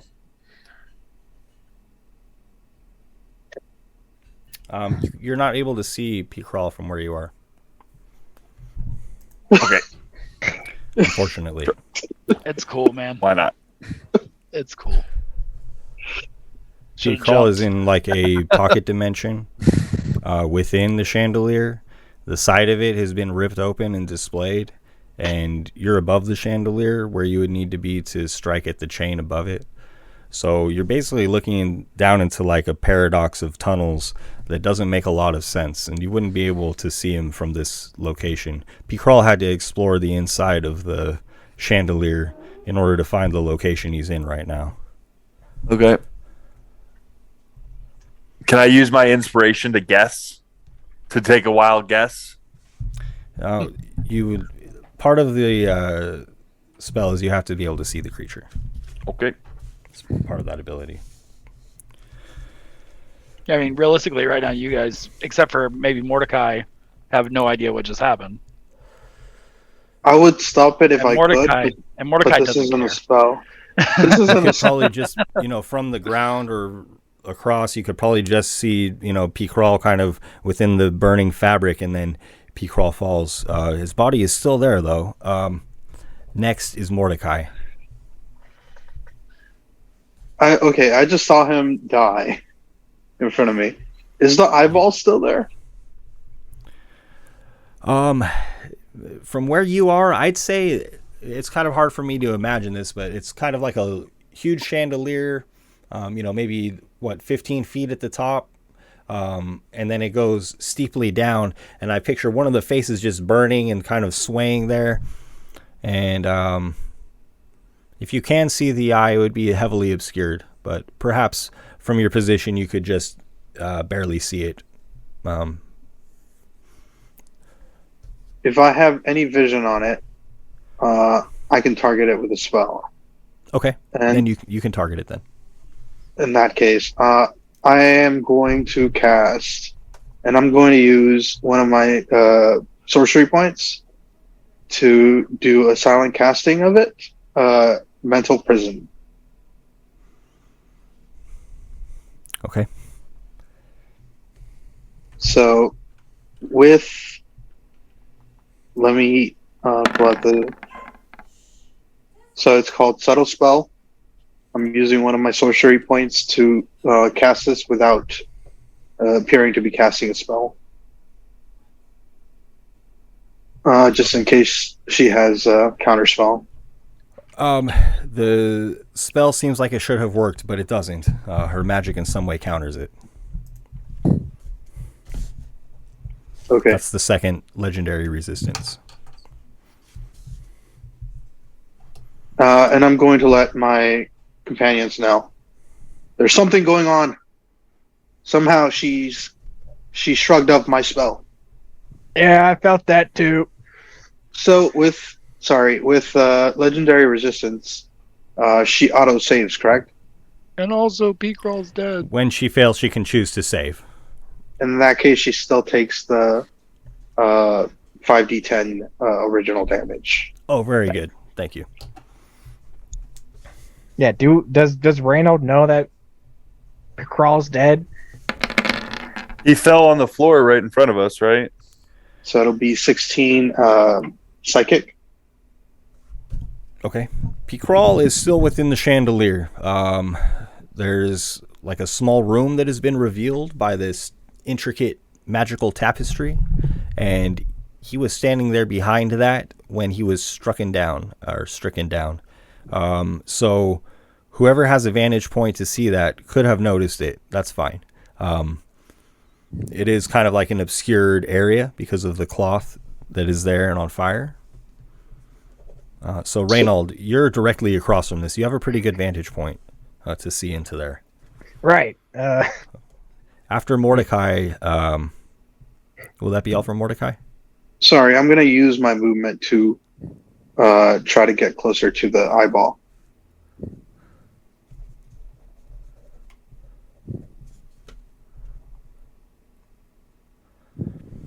Okay, fly up towards the chandelier then? Yes. Okay. It's kind of hard to explain because the chandelier is kind of a dimensional pocket. But you can approach this burning tapestry before you. Go ahead. Actually, I want to get closer towards the portal, the entry, but I want to, as I get closer, try to use the rest of the chandelier to provide cover from the eye. So I don't want to go all the way in. I see. Turn the corner. Okay. And then after Mordecai is Bezlok. And Bezlok, you're up again on top of the chandelier. The chain's magical defenses just having been removed by Reynold. Okay. Where is the tapestry that he got smacked behind? So this chandelier hangs like a D4, and so it has basically 3 facets, and one is facing the main entryway, and that's the one that's been burnt up and is on fire. Okay. So I'm just gonna take another schwack at, and I have no idea that he's down, right? I imagine not. Okay, so I take another schwack at the chain with a booming blade. I'm gonna make it boom as well, and that should be approximately like 50 damage. And with a boom, the chain of the chandelier is easily snapped, and the entire thing immediately begins to plummet to the ground. All right. And then okay. What happens when it hits the ground? I'm assuming I'm still in the air. Drops immediately. If Boo Boo doesn't move, it's probably going to squish Boo Boo. Well, there we go. Boo Boo moved.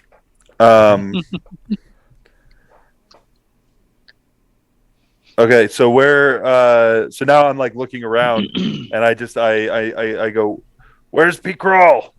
Sure. And the chandelier is crashed to the floor below and exploded in flame and threads, and Pete Crawl, kind of his lifeless body, comes rolling out onto the floor, and there, hovering where the chandelier was, you see. Well, it was Marlon, but the robe is kind of ripped off, and instead you just see this massive, many-tentacled eye hanging there, the beholder in its true form. Where is that? Is that like right in front of me? Where's the beholder? Right there? There you are, my friend. All right, so I'm going to fly down, and can you put Pete Kroll's corpse somewhere so that we know where we need to move to get to it? There it is. Cool. So I just fly straight to it and stab it with my other attack in the eyeball. I'm so sick of this thing. I hate things that hide from battle, so I'm all worked up about it. And I take another swing. 21. 21 hits. All right. 21 damage. And I will use my bonus action to command Boo Boo. How far off the ground is the beholder? Is it on the ground or? Boo Boo can fly 80 feet up. Boo Boo's flying right now? Yeah, Boo Boo had fly. Oh my God! Boo Boo launches like a rocket ship and nose tackles the beholder with a mighty roar, and hits him with his force empowered Ren. I'm 11. I'm gonna War God's blessing this just because Boo Boo needs to hit. I'm gonna add 10 to it as a reaction just so Boo Boo can finally hit something for once. That will hit. Okay. All right. We'll take it. Yay, Boo Boo. Boo Boo. Don't worry, you got like a few more turns until you're fully dead. Okay. Oh, I'm already fully dead. I know, but before Revivify doesn't work anymore. Oh yeah, no, we got plenty of time. Let take his damage. Okay, yeah, 10 damage. So he takes 10 damage, and that ends my turn.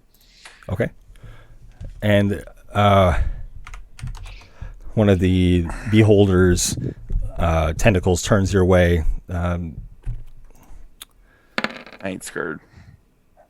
since it can't focus on Pickrell anymore. Bezlock, please make a strength saving throw. Okay. Not my best stat. Okay.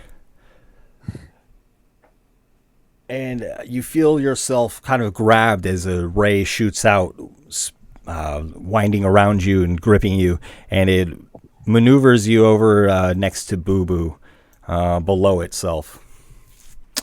And next is Reynald. Great. So.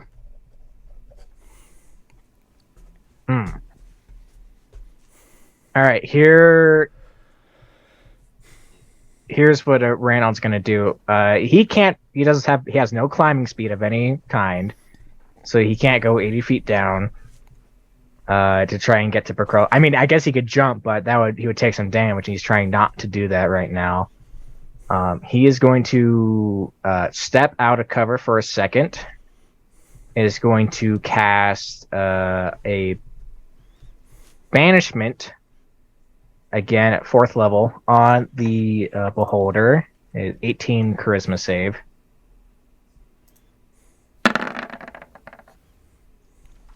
Your magic should have been effective, but the creature is still here. I'm trying. Hey, we'll get to Pickrell after this thing's dead, or we get a breather, and he's just going to move back into cover, and this is gonna keep out of the beholder's line of sight. Best cleric, bar none. And again, one of the beholder's tentacles turns to you, Bezlock. Will you please make a wisdom saving throw? Yes, and I get advantage on those. All right, core wisdom with advantage. Yay. Okay. You suddenly fall asleep. Sleepy. And you plummet to the ground. We'll call it 70 feet as the beholder's position himself above you and Boo Boo. I mean, he has me wrapped in his tentacle, so does the tentacle come with me? No, it's not using its tentacles to wrap up anybody. It's just shooting rays from the tentacles. Sorry, that was an effect of its magic, like kind of coiling around you and moving you with its telekinetic ray. So okay. This is just you free falling.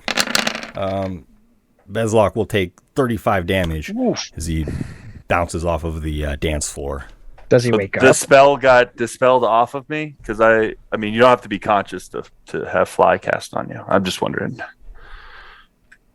Yeah, he didn't. It wasn't him that cast the spell. Yeah, that's a good point. He'd just be floating up there. I mean, taking a little nappy. No, that's I don't know. Ben. I think you have to use your own ability to fly. Well, yeah, that's true. Any other creature would fall. Do spells get dispelled off you when you fall asleep? No, you still have a spell cast, but you wouldn't be able to continue flying because you'd be asleep. Okay. So you take the 35 damage, please. Right. Yeah. And then next would be Pickrell.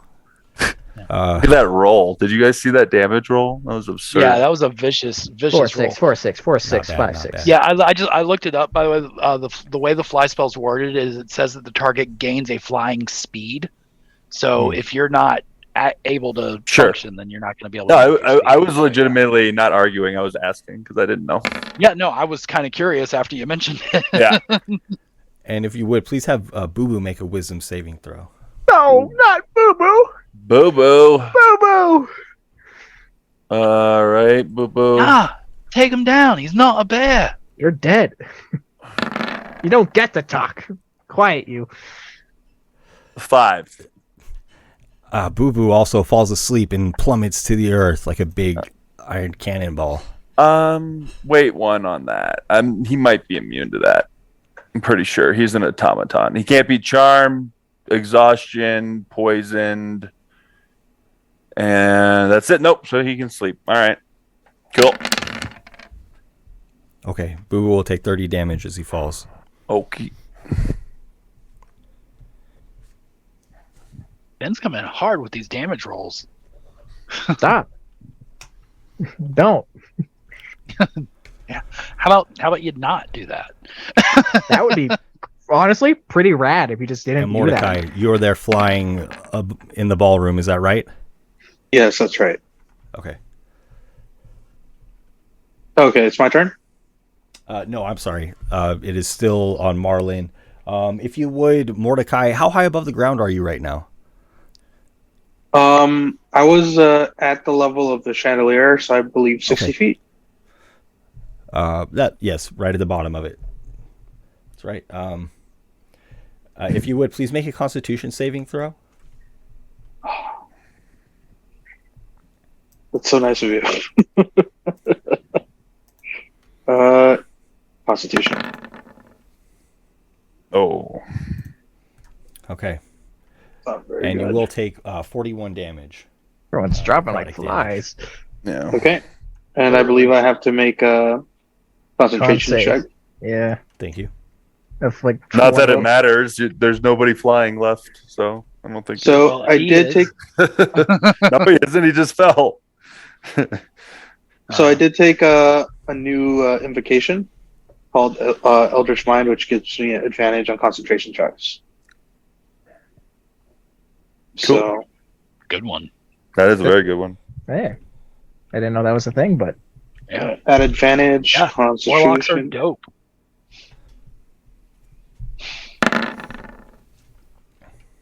So yeah, that would still fail. Okay. So I would take fall damage for that. It doesn't knock you out of the sky. This one's just going to deal the damage. This hasn't put you to sleep or anything like that. No, it knocks my concentration for fly. Oh, I'm sorry. this beholder is killing people just by dropping them from the sky. Seriously. What kind of damage was that, by the way? You'll take 41 from the attack and then 28 from falling to the ground. What kind of damage is it from the attack? I'm sorry, necrotic. Okay. I'm not resistant to either one. Okay.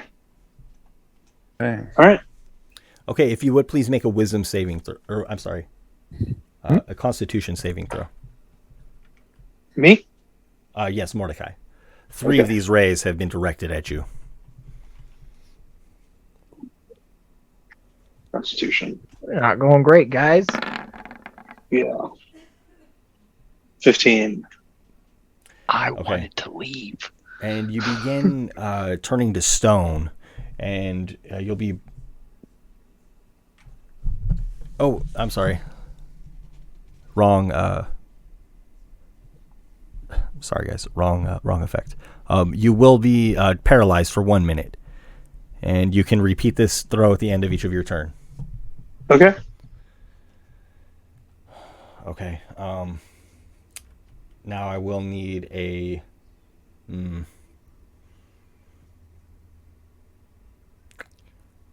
Yeah, please make a dexterity saving throw. Still me, right? Yes. Thank you, Mordecai.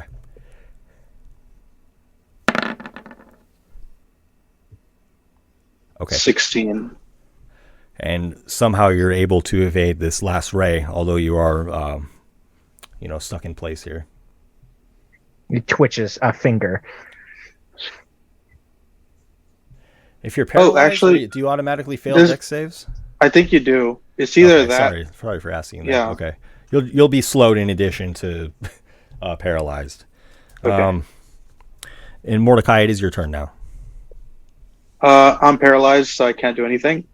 And Okay, I get roll. another save at the end of my turn. Please do. Is it a dexterity save again? Yes. Okay. I'm sorry. No, it's a con save. Okay. Sorry. Good news for you, though. No, not really. Maybe. Not really. Okay. 3. Nah. Somehow worse. Somehow a lot worse. Okay, then Bezlock is next. All right, so I'm assuming that upon landing on the ground, Bezlok woke up from the damage. Yes. Okay, so You're prone. yeah, A little I catnap on I the way use down. half my movement to stand up, and I immediately conduct an about face.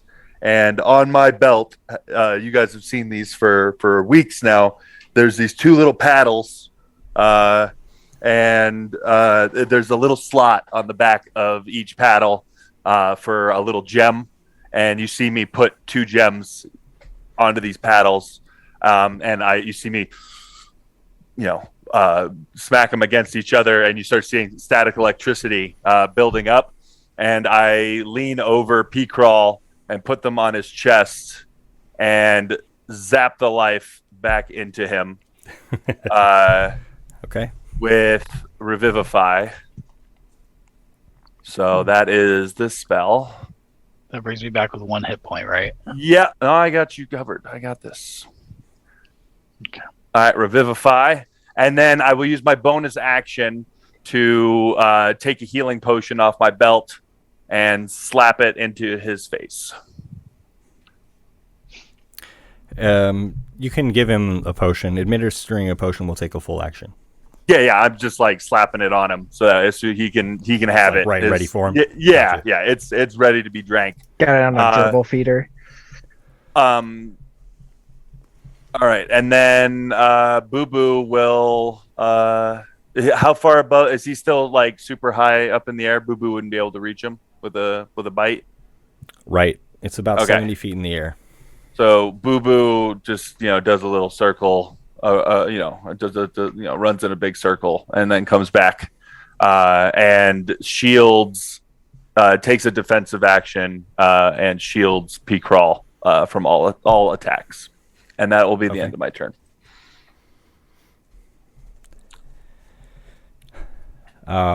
Marlon shouts, "You up there behind the wall, leave them to me. Okay. And then you can survive." No, I already agreed. Oh, I'm about to unload a can of whoop ass on this thing. So And next is Reynold. You and I are good. Psych! And he comes out from around the corner and is going to cast Hold Monster on the Beholder. I need a Wisdom saving throw DC 18. I'm 20. Oh, damn. Sorry, guys. I'm trying. I'm swearing. maybe throw a heal, cleric. I can't cast he's two like spells in a round, Well, yeah. and I'm 80 feet up, disappointed. so I don't think Healing Word would reach anyway, unless it's a Let 120. people take their own turn, guys. Sorry. I'm just yelling at our cleric to do cleric things. You guys are in a pit. Not much I can really do. All right. Yeah, I'll get out of your hair, and he's gonna go 5, 10, 15, and 20. And he's just gonna get behind those wall and make it look like as if he's leaving. And he's just gonna pop in and say hello, cast a spell, and I have it work and start leaving. And down on the floor of the ballroom, the dancers continue dancing, and they sweep up who might be their nearest dance partner. One of them grabbing P-Crawl, lifting him to his feet, and beginning to dance around with him. P-Crawl, can you please make a contested grapple check? Sure. Or not contested, just against my DC, please. That can be athletics or acrobatics. Go with acrobatics. How about a 19? Okay, you're able to wrest your way free from this dancer. Okay. And Mordecai, you're up on the ground as well, right? I am, but I'm paralyzed. I don't know if that does anything. Well, you're not a very good dance partner then, and this one just kind of drops their hands in frustration and dances off. No, you broke the paralysis. No, I rolled At to the end of 1. your last round. Yeah, Oh, he that's right, rolled. you the 1. Yeah. Never mind.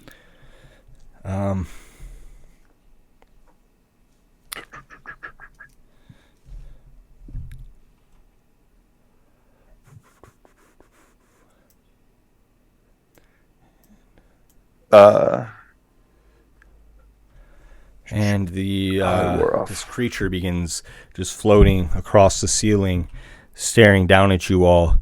And Oh, excuse me. There's my hole right there, and disappears into a hole in the roof,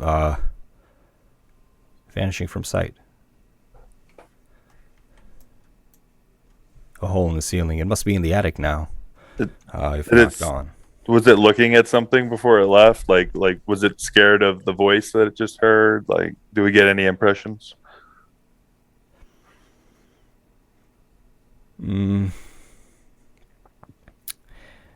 Well, you all are putting up, a formidable front here. It was just confronted with powerful magic. It has been hit a number of times, but it just seems to be leaving in some way. Perhaps Marlon, under her breath, mutters that you're the rudest guests she's had in a long time. And so X's on the map denote where there are holes in the ceiling. Okay. And Mordecai, it's your turn next. I'm still paralyzed, so I'm gonna, I guess, try to make that save again. Okay. It's a Constitution. Yes, please. It's an 8. Okay. What's the DC? Oh my goodness. Not 8. Yeah. Next is Bezlock. Okay. So I'm going to wait. Peak roll went. Okay. I'm going to where is it? I'm going to cast Aura Vitality. And actually, you know what? I'm gonna do Cure Wounds at level 4 on peak roll. Ooh. Okay.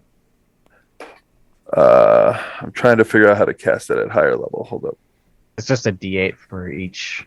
Yeah, it's what, 5, right? 5d8 then? Yeah. Yeah, 5d8. Yes. All right. Healing you for 14. Good God, man. Plus the your rolls spellcast. have been so backwards today. It's getting on my nerves. Plus spellcasting modifier. Yeah, plus 5. So yeah, 19. That's 19 heal. I'll take it. And I move up and I just which hole did the beholder go out? Was it the one right above us? Yes, the one straight up. The one I made when we smacked the chandelier off? Oh, that makes sense. I like that. All right, cool. Does Fly, I know that sleep interrupted Fly, but was the concentration broken? Yeah, it was. He got like 40 hits of damage on him. Okay. Okay, and then I just take a defensive posture, and Boo Boo once again is taking the defense action. And P-Crawl, I'm sorry, I may have skipped you. I was wondering. Oh. You didn't get to drink my potion. Yeah. My apologies. No, that's okay. I was dead, so I get it. Okay, well then, Picrawl's just he's gonna stand up. Well, he's already up because the dancer tried to pick him up. You do have a potion in your hands as well. Yeah. Yeah, I suppose I'll go ahead and drink that. That was just a regular potion? I think it was a tier 2. Let me look. I bought them in town. They are 2d6 healing potions is what I had. Yeah. 2d6? That's what my notes say. Maybe. What is the normal healing potion? Is it d8? 2d4 plus 4 or 4. Oh, okay. That's okay. I just wrote it wrong then. Okay. Or 2d4 plus 2 or 4d4 plus 4, right? I think it's 2d4 plus 2. Yeah. Okay. So. And I took one out of my sheet. Not bad. Yeah, I'll take what I can get for right now. Yeah. So he'll go ahead and drink that, and then he's just going to get his bow and arrow out, his bow, and notch an arrow on it, and just sort of watch up to the ceiling and just look out for this thing to come back.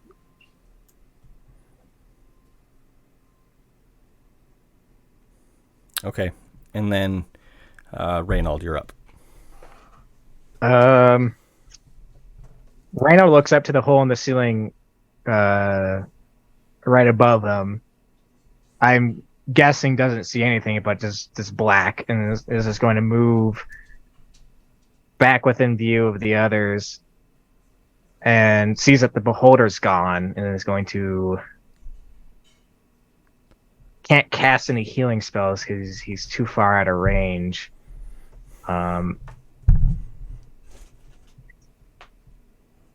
He's just gonna take. Yeah, not much you can do. He's gonna take the dodge action, or can I make a perception check or some sort of investigation to try and figure out how to get this platform raised so that these guys can get back up to ground level and get out of here? Do you want to use just perception to look around, or an Arcana check? I don't think I'm good in Arcana. I'll do a perception. It's my best bet. 15. He's just looking around and trying to see anything he can get. The way the walls stretched and warped, it's surely a magical effect. I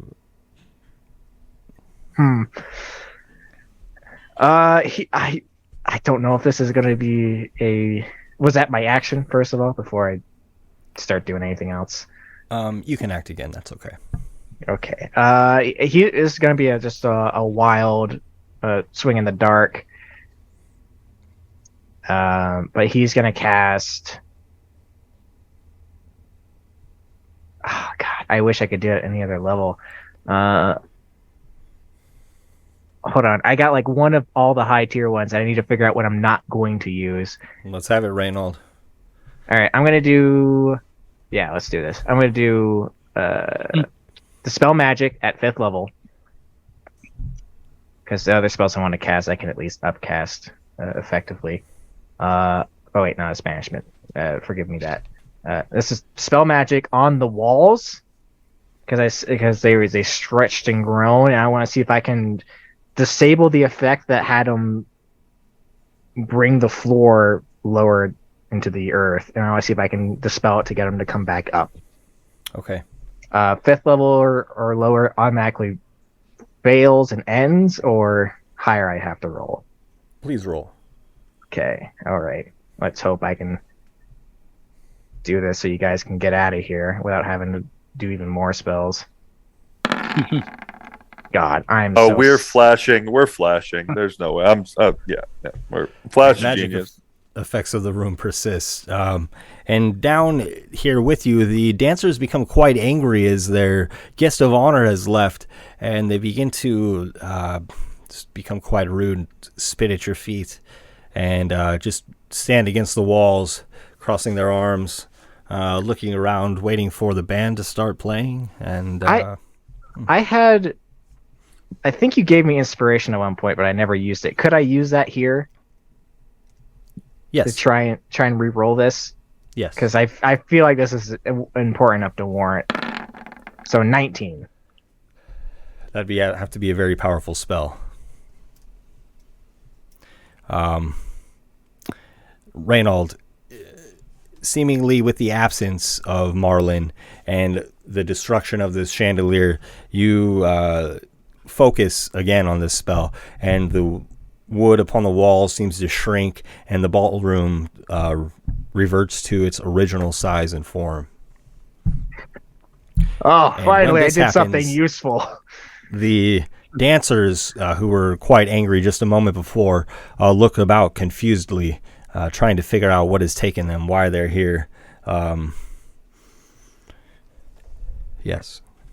All right. We need to get out of here. And Reynolds is going to sit there and wait for the rest of the party to join up before they scoot on out. Is there anything that anybody wishes to do before you guys try to make your hasty exit from this place?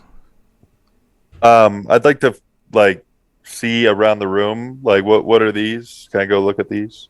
Sure. They seem to be large nuggets of gold, or resemble them. Probably in honor of Carl Glittergold. So you hear Bezlok, like, you know that scene from Aladdin where Abu is like going after the gem. It's very similar to that. So you just see him slowly moving across the room, and Boo Boo's following. So you guys can try to stop him if you want, but if not, he's going to try to grab one. Reynolds' dwarven eyes tinkle with a look of amazement as he looks at gold nuggets on Bezlok. Like, do it, Bezlok, do it! Gold! And they're quite heavy, but they don't seem to be trapped or dangerous in any way. You can gather these, and you can also gather what look like gemstones from the chandelier. Yes, and please. There's also the magical robe at hand would be items of interest. Okay, so I'm going to toss these two. What was the item called so I can throw it on my sheet? Huge nuggets. Huge gold nuggets. Oh, wait, do I know it's gold? Yeah. Okay. Yep. Huge gold nuggets, X2. And I'll start like slowly making it over to the other side of the room while everybody else is going. Sure. Is there anything else anybody else wants to see too before you guys rush out of here? Bezlok trying to grab these large gold nuggets before leaving. I'll snatch up that robe. Yeah. The robe? Yeah. I'm not saying Sounds I like want a it. group of you grab this huge robe as he's running out, trailing behind you like a kite. Yeah. Come on, guys. Let's play parachute. He's got some blood loss. So, to my understanding, I'm still paralyzed. Oh, that's correct? Right. Okay. So I'm still in the same place that I was. Is somebody going to carry Mordecai out of here? Or... Give him another chance. He can overcome it. We believe in you. Oh, God. We can put him on Boo Boo and strap him on the... Hey, he's still got like 8 more tries. I guess I'll roll for it. Well, we don't need to, forestall this any longer. The group of you make your exit, having snatched up the robe and the 4 large gold nuggets. Mordecai, they're basically leaving you behind as you regain your faculties. I'm at the door still. I didn't leave yet. I mean, that's what it seems like, anyway. I was still moving across the room to get these 2 things. So if we're fast forwarding, then I would definitely stop and check on him. Okay. And so you have a helping hand, Mordecai. The group of you make it out of here. Marlon doesn't show her face again as of yet. Briefly, as you make it off of the grounds, the robe is quite heavy and it will need to be kind of, tidied up, folded, put away. But as you do so, it feels lumpy and like there are things inside in the pockets. And indeed, as you inspect this cloak, you see that there is a very deep pocket in this. P-Crawl, it looks quite familiar to the pocket dimension that you viewed within the chandelier, and in fact there are also 3 gnomes within this pocket, one of them with a spinning wheel and the other 2 feeding it threads, weaving magic into this robe, quite literally. They live in the robe? And actually, as you're analyzing these gnomes, perhaps all of you peering into this open pocket, Bezlok, you notice, you recognize one of them is Joe Keeney, your friend who was scoping out this place before you guys came here. There she is in the pocket, feeding magical yarn to the spinning wheel. So I look in the pocket, I'm like, "Hey, Joe!" And she looks up to the entrance of the pocket. Having a bad day? Having a bad day? Oh. I was. And she just kind of drops the yarn. What you doing in there? I was working on this coat, this robe. This giant put us in its pocket and get me out of here. All right, so I drop a rope in from my pack. Okay. And the rope seems to extend very deep into this pocket, and Joe and the other two gnomes climb out, just kind of dazed, from the effects of what they'd been suffering. As they like crest, as they like reach the top and like get their legs over, as soon as their legs are on the ground, I slap each one of them to make sure that their whatever was going on is dispelled. Give them all a hearty slap. Reynolds is tripped out watching people like go through like a pocket dimension into the real world. As they climb out, they just grow to their normal size. What in the world? Okay, and so I'll place you guys off the grounds of Billman Manor, in the trees in the darkness of the night, having taken this moment to recoup. And we're going to pause the adventure there for this evening before we get into the next leg of the story. So, as always, thanks for hanging out and playing the game with us. If you have channel points, you can give our players inspiration too. Please. I know a lot of people have channel points. Please, we need it. Trying to keep an eye on the chat a little bit more. So, feel free to say what's up, use your channel points, and get in the game. So, we'll be back live next Monday. Until then, the adventure continues.